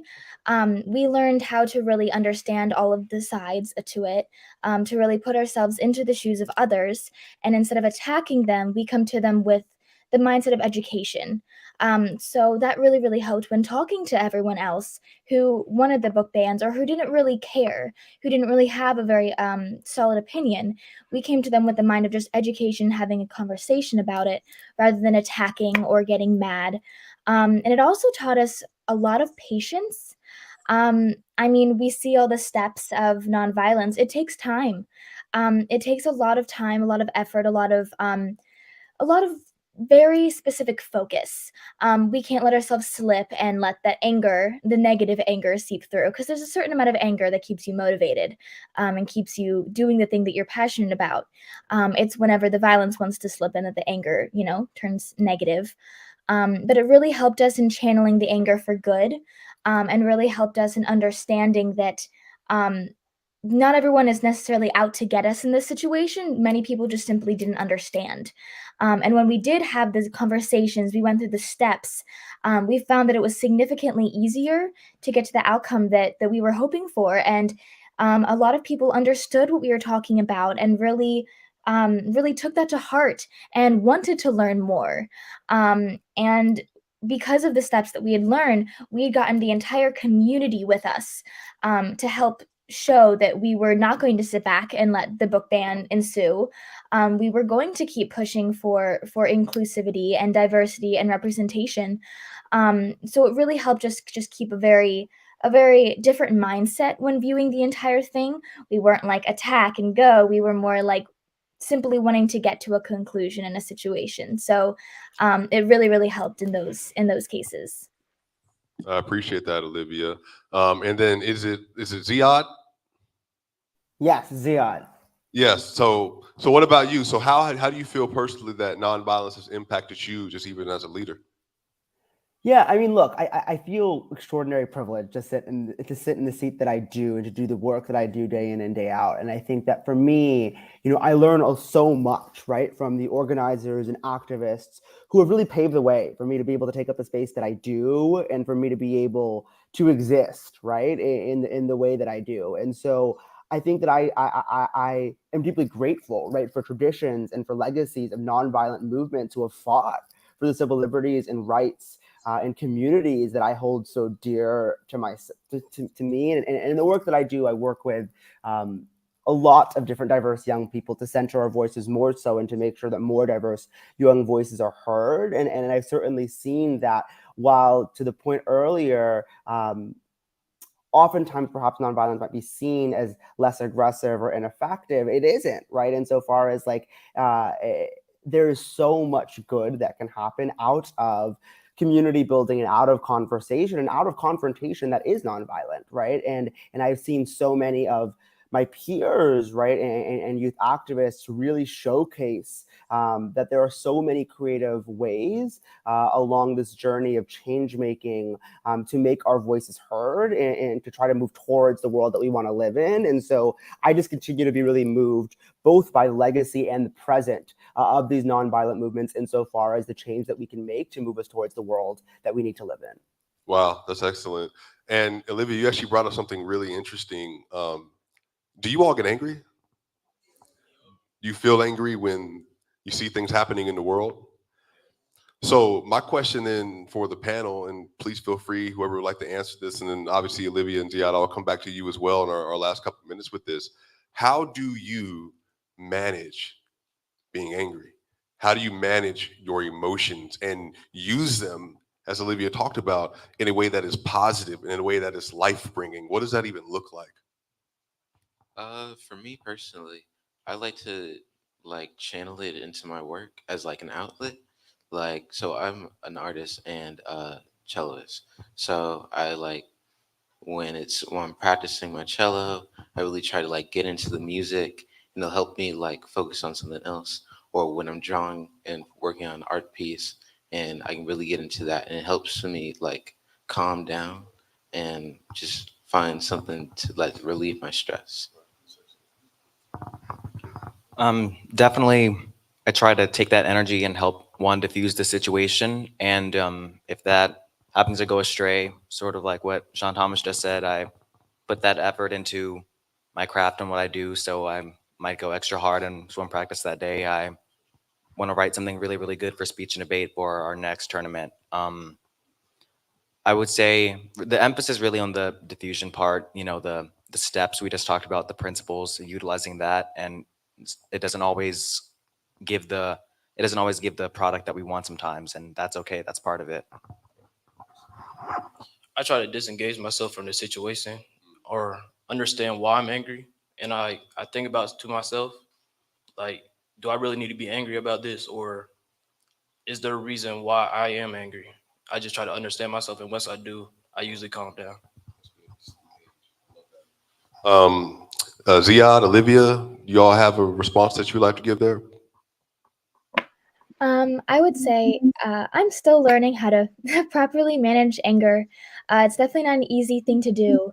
But I would say whenever I am feeling angry, whenever I do have those really intense emotions, I tend to really channel it towards my passions. I usually get with my other board members of the Panther Anti-Racist Union, and just work with them, talk to them. We all rant to each other all the time, kind of diffuse. And then we come up with like a next step. So after we get that anger off of our chest or get those emotions out, we have the space.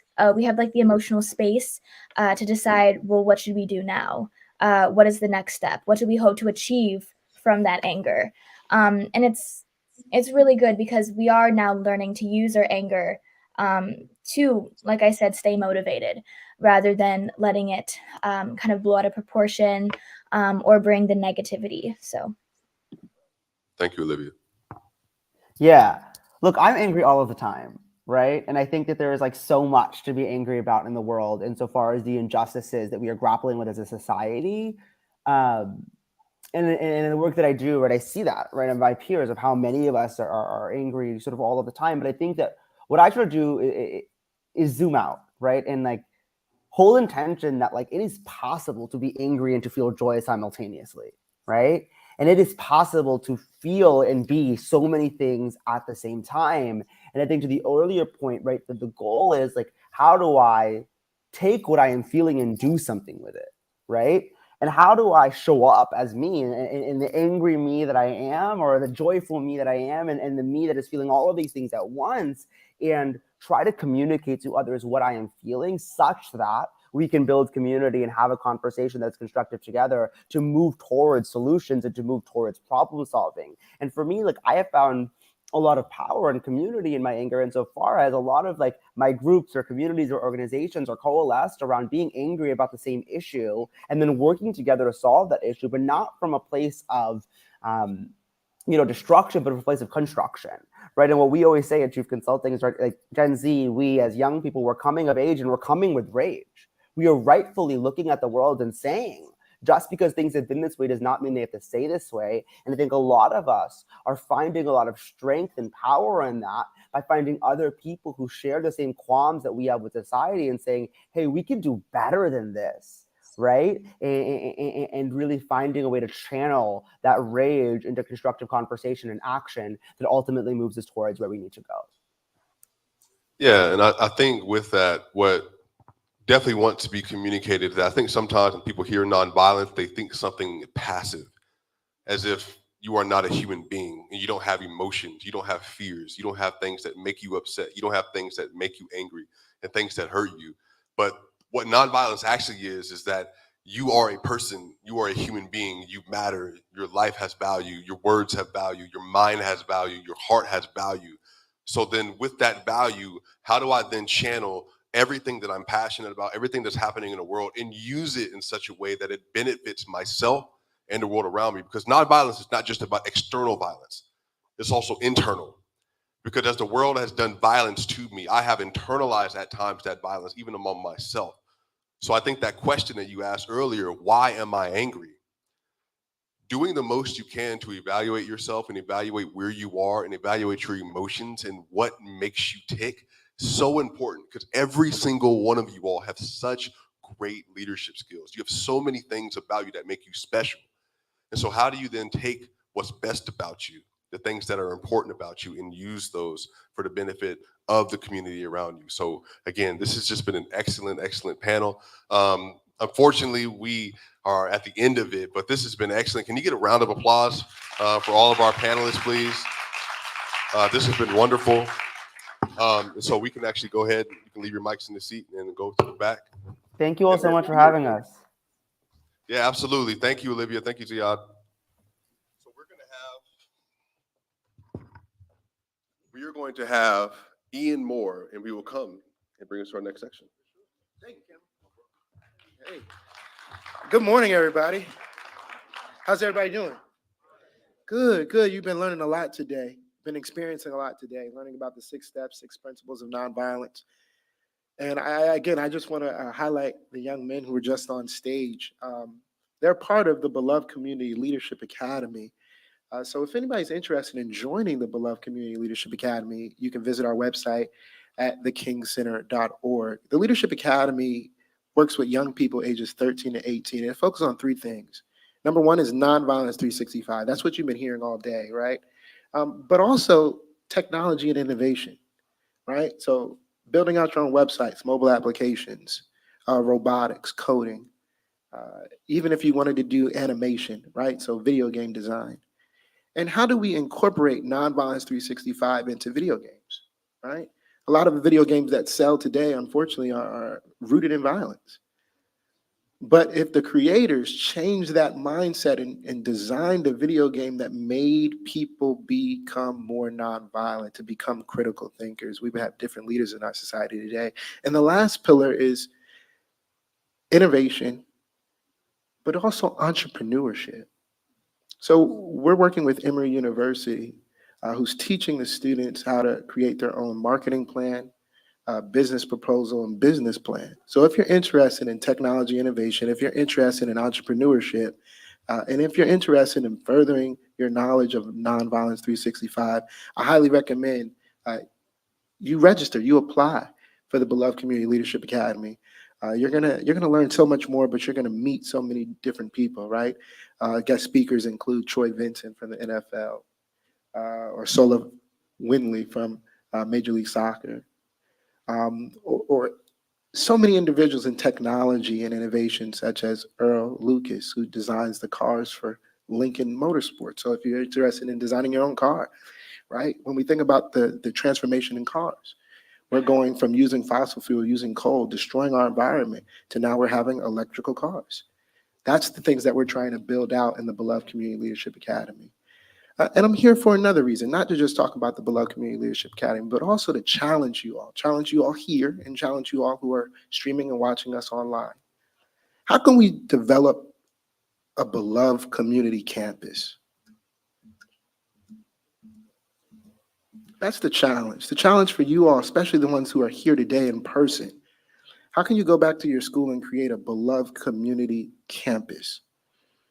Is your campus nonviolent?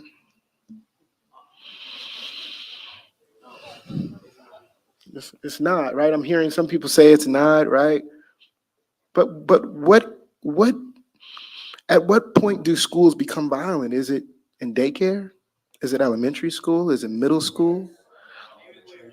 Is it everywhere? Elementary, right? When we're talking about elementary, right? We're talking K through 5. We're talking 5-year-olds, right? We understand, and our heart goes out to all families that have been impacted in Norfolk, Virginia, right? With this young man, 6 years old, right? There's too much violence going on in our world. What type of parameters, what type of guidelines can we create in our school community to make them more nonviolent? What would be like if we had somewhat of 10 commandments that we're going to operate in our school community? What would they be? How can we create a beloved community campus? What would be the first rule that you would like to start or initiate in your school community to make sure that when you leave this place, it's still going to be nonviolent? Not a rhetorical question. Does anybody have one rule? One? Yes.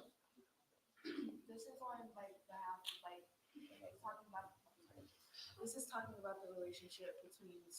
and administration in school specifically, just mutual respect and consideration, because that's honestly the biggest issue with young people, at least from my perspective, is that we don't feel respected nor heard. Thank you. Is that we don't feel respected nor heard by the adults in our lives. It's more kind of a, you do this, I'm the adult, you're the child, yada yada, whoop whoop. And I'm sorry, and with that comes kind of a lack of understanding on both sides of like what they're trying to do, what they want to accomplish, and one of the people said earlier, just kind of validating that person's experience. Absolutely. And I guess creating an environment where it's a safe space, first of all, but also, even if you don't necessarily agree with me, I can respect your decision simply because of who you are. That's it. That's it. Right? Absolutely. Conflict exists in the beloved community, and I love where you took it. I was thinking more about you all as young people. How can you be less nonviolent towards each other? And I'm not even noticing, right, the paradigm that's happening between you and your administrators, your school, but the entire community. You're right, because that's what I'm asking for. I'm asking to create a beloved community with your entire campus, administrators, faculty, and staff, and each other as students. But I believe it can happen. I believe you can do it. And I'm challenging you all to do that. And I would like for you all to email me at Leadership Academy at the King Center so I can brainstorm with you all and we can create a beloved community campus at each of your schools. There's too much violence going on. Just by a show of hands, how many schools just this year had to go on lockdown? If your school had to go on lockdown. Okay, you can put your hands down.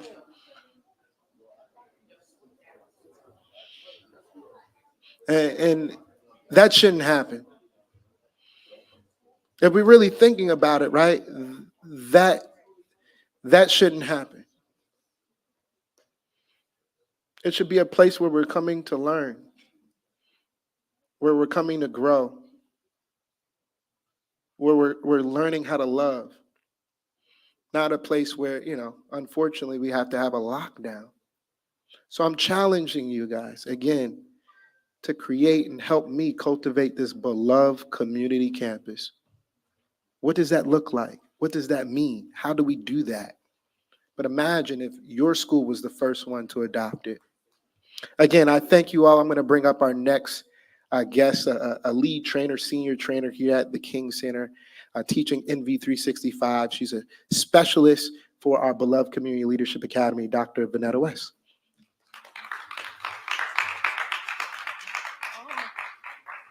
Y'all don't have to. I'm saying.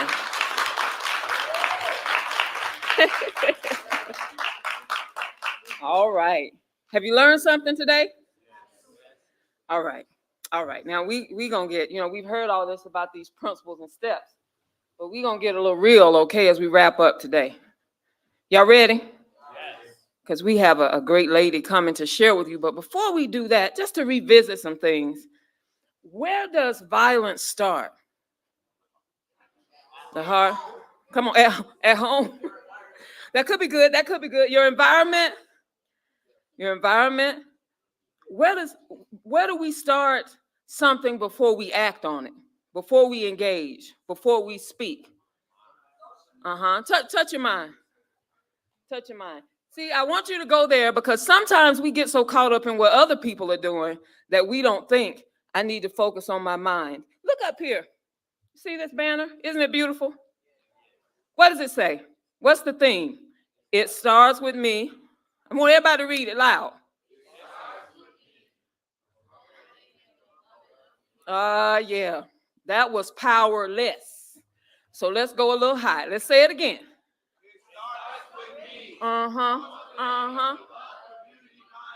That's what we're doing. One more time. One more time. Come on.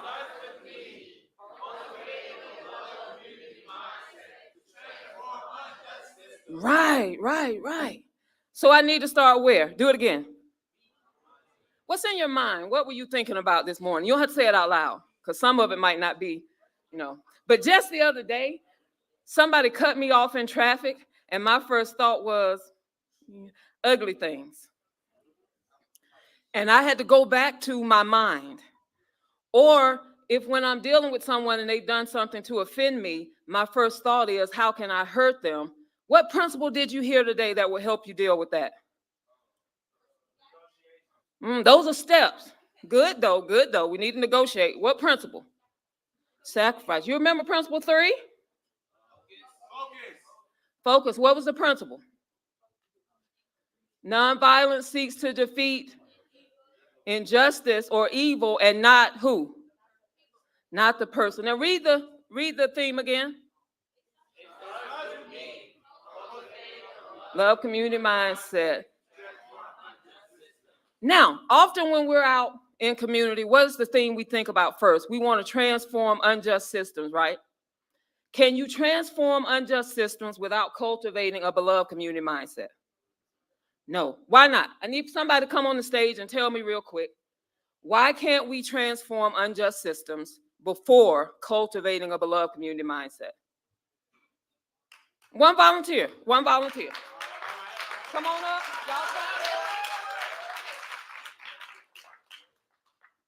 Y'all here you go.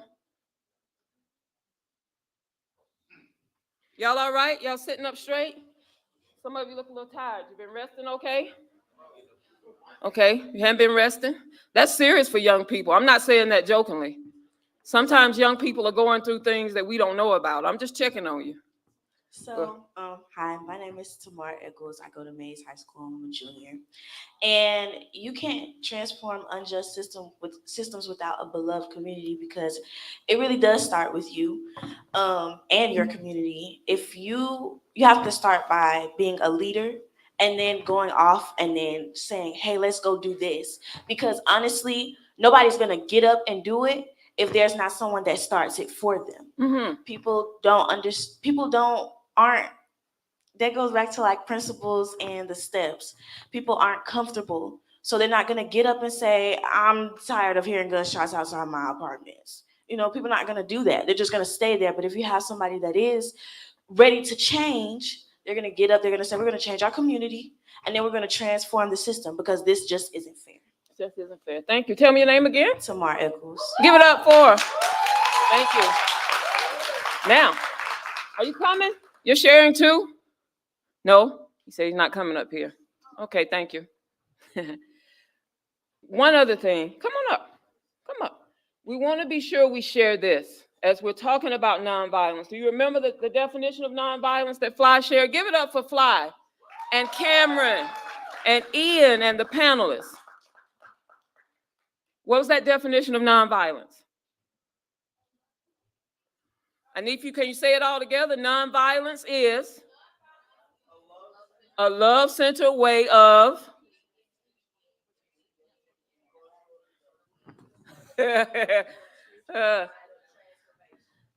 nonviolence is, let me switch two of the words for you. Nonviolence is a love-centered way of thinking, speaking, acting, and engaging that leads to personal, cultural, and societal transformation.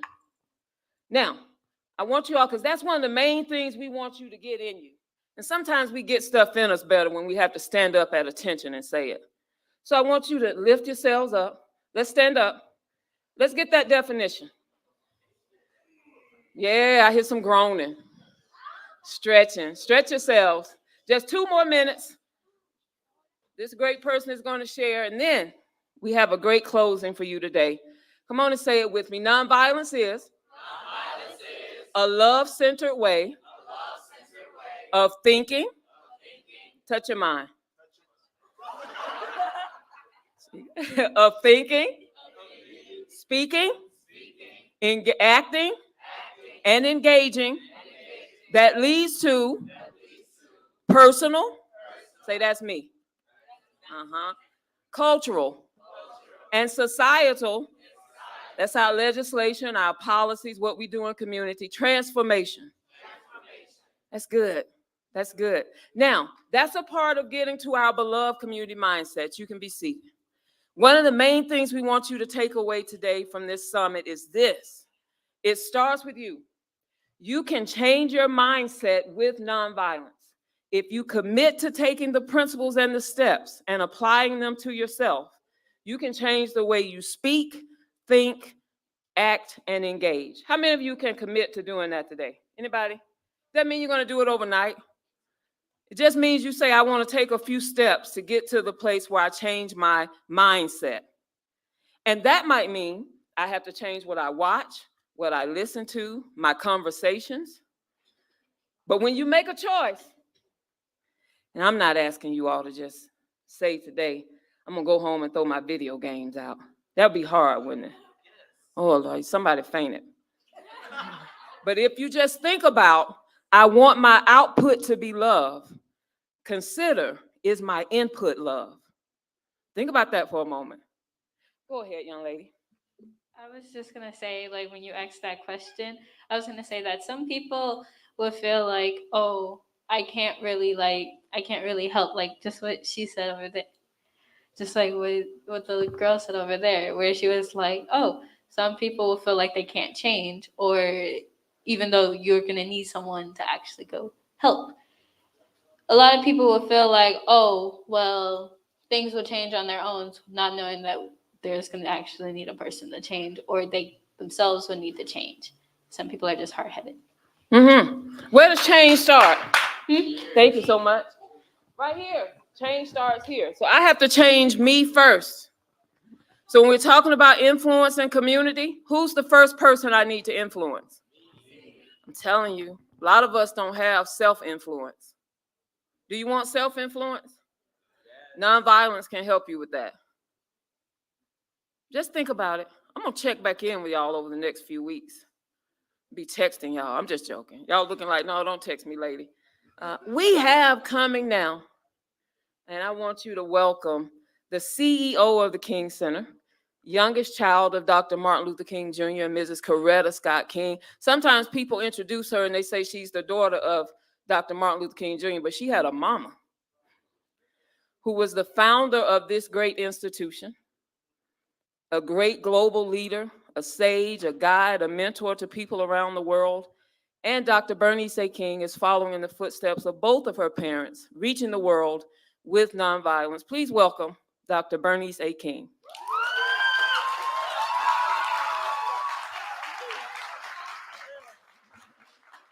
Thank you so much, Dr. West. How are y'all doing?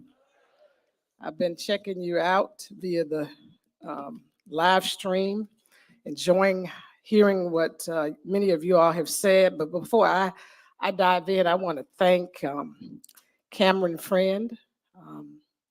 Appreciate you, my brother, who works with us here at the King Center. Ian, I want to thank you, Ian Moore, Dr. West. Give it up for those three first. Yeah. And what about Fly Sierra Bobo?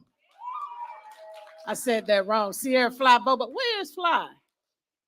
She had to leave. Oh, man, she didn't get to see it. Fly made this coat for me. Yeah, she's a designer, y'all. Give it up for Fly again. Samantha, Ziad, Olivia, Sean, Marcus, and Alex. Let's give it up for them. Thank you all for sharing your wisdom here today. And I want to thank another person. I don't know if you all have seen her, but she's behind the scenes. She's been pulling all of this together with Dr. West, Rosalind McGinnis. Let's give it up for Rosalind. She's right there in the back. And then One Stop Productions, who's been producing all of this today and making it possible for you all to be seen on the stage, for us to see it in that virtual world. So I just want to thank each and every one of them. Now, I'm not going to be long because you've heard a lot today. You got to digest all of that. You know, I always tell people, you know, I'm a pastor. I didn't mean to say it that way, Delise. I'm a minister. I'm a licensed ordained minister, 5th generation in my family. The only one of Dr. King's children who happens to be a minister.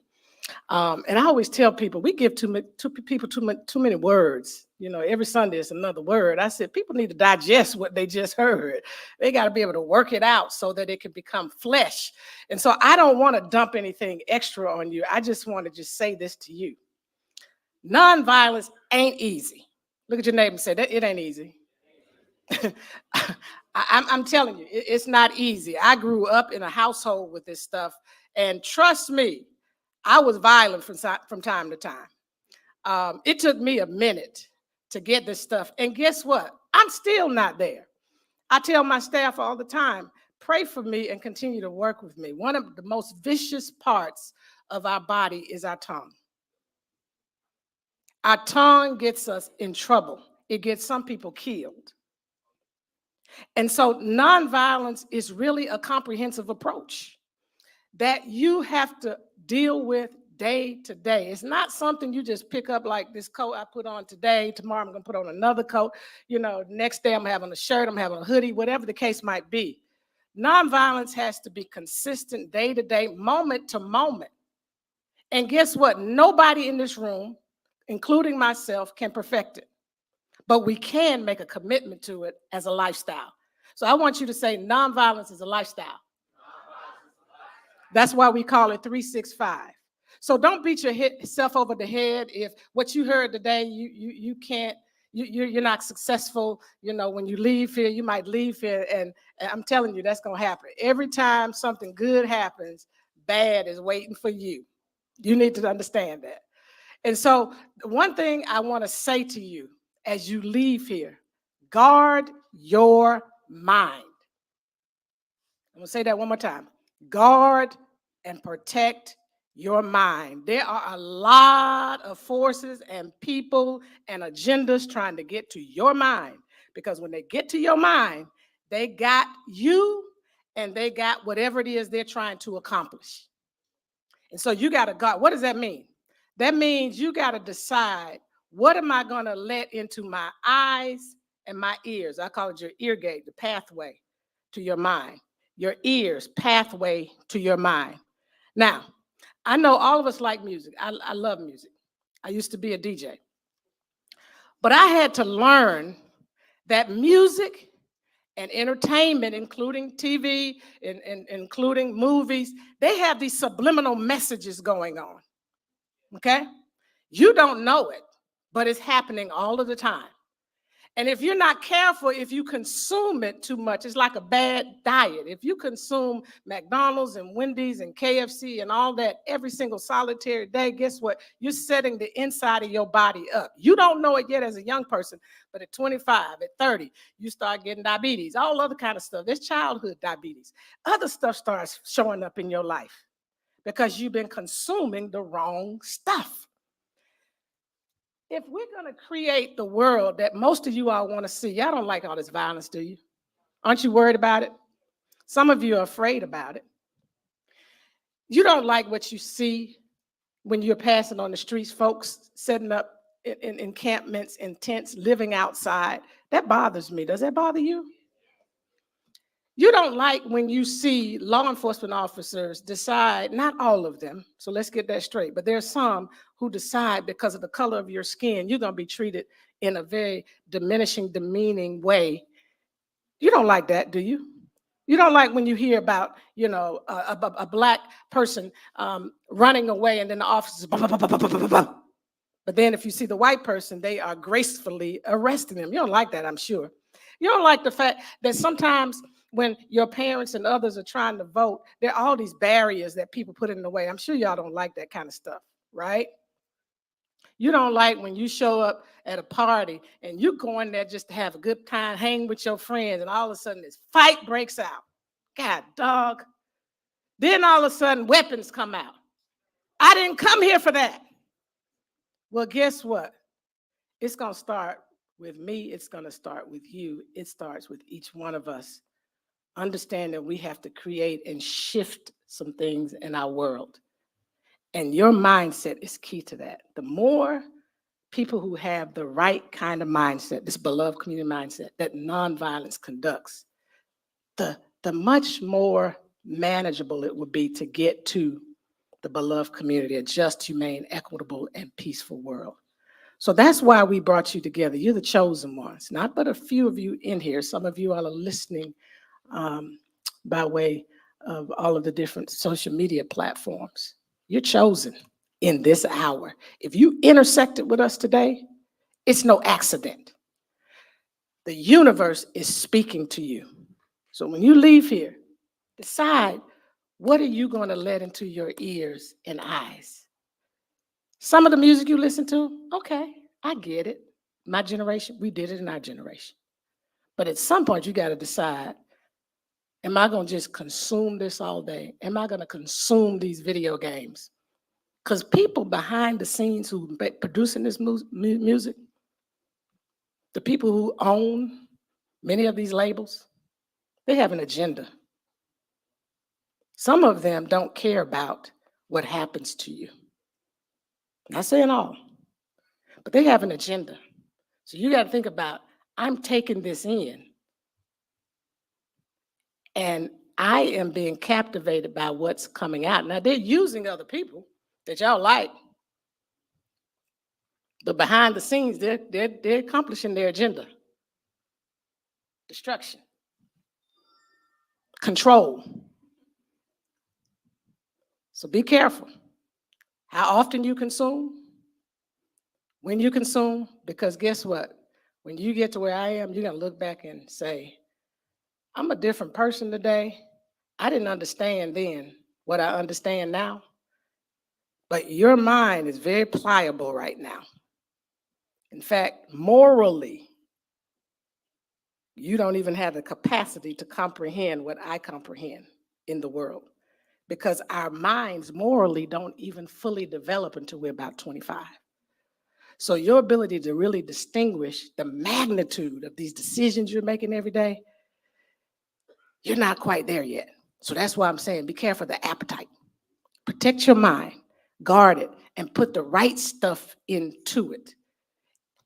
It takes time, but you can do it. I had to make that shift. When I was drinking Coke every day, I used to drink Cokes every day. And I ended up with all these bumps on my face. Now, I don't know about you, I got a little vainness in me. You messing up my face like that, that ain't cool. So I had to make a decision. I see what it's doing, so what am I gonna do about it? So I had to change what I was drinking. So I made a decision to say, okay, I don't wanna look this way. So I'm gonna start drinking water. Now, it took me a minute, but now 90% of what I drink is water, because I cared enough about the way it was affecting me. Music affects you. Have y'all ever been going through a day and you just pop out, started singing, rapping something, singing something or whatever? Has that happened to anybody? And the song ain't even on the radio. You didn't hear it. You didn't hear it on Spotify. It just pops up because y'all got all that in you. It happens to me. I wake up sometimes and start singing something. I didn't hear that song today. I heard it yesterday, day before, maybe 6 weeks ago. That's the subliminal effect that I'm talking about. So if nothing else you get when you leave here, realize that your mind is the most valuable place in this world. It ain't diamonds, it ain't cars, it ain't all of those stones, it ain't gas, it ain't technology, it's your mind. Very valuable. Use it in a nonviolent way to help us create this beloved community. Because if you all don't do it, we're in trouble. We've done some good things, but we've done some things as older people, unfortunately, that we passed on to you. And I apologize for all of us, because we're doing the best we can. But I want you to be raised up in the right mindset so that you can change this world that we live in. And I believe in you. I tell people all the time in interviews, what gives me hope is young people who get it. Young people who are holding us accountable. The reason people are dealing with issues of racial injustice right now, racial inequity right now, dealing with issues of injustice right now, because young people are saying, we don't want a world like this no more. We want a different kind of world, and we're not gonna let you just get away with it. So continue in your effort to help us create the beloved community. Cultivate, prepare your mind, prepare it. That means get the right things in place in your mind so that you can be a great leader, beloved community leader, a nonviolent leader. and help us get out of this quagmire that we're in. All right. Thank you so much. We appreciate you being here today. And thank everybody who pulled all this together, all of the teachers, all of the schools. I love you. And I think that's it. I don't know who to turn it over to. Oh, turn it back over to Ian.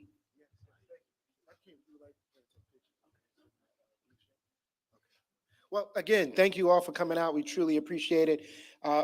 We're going to close with some pictures. We know a lot of groups want to take some photos and things of that nature.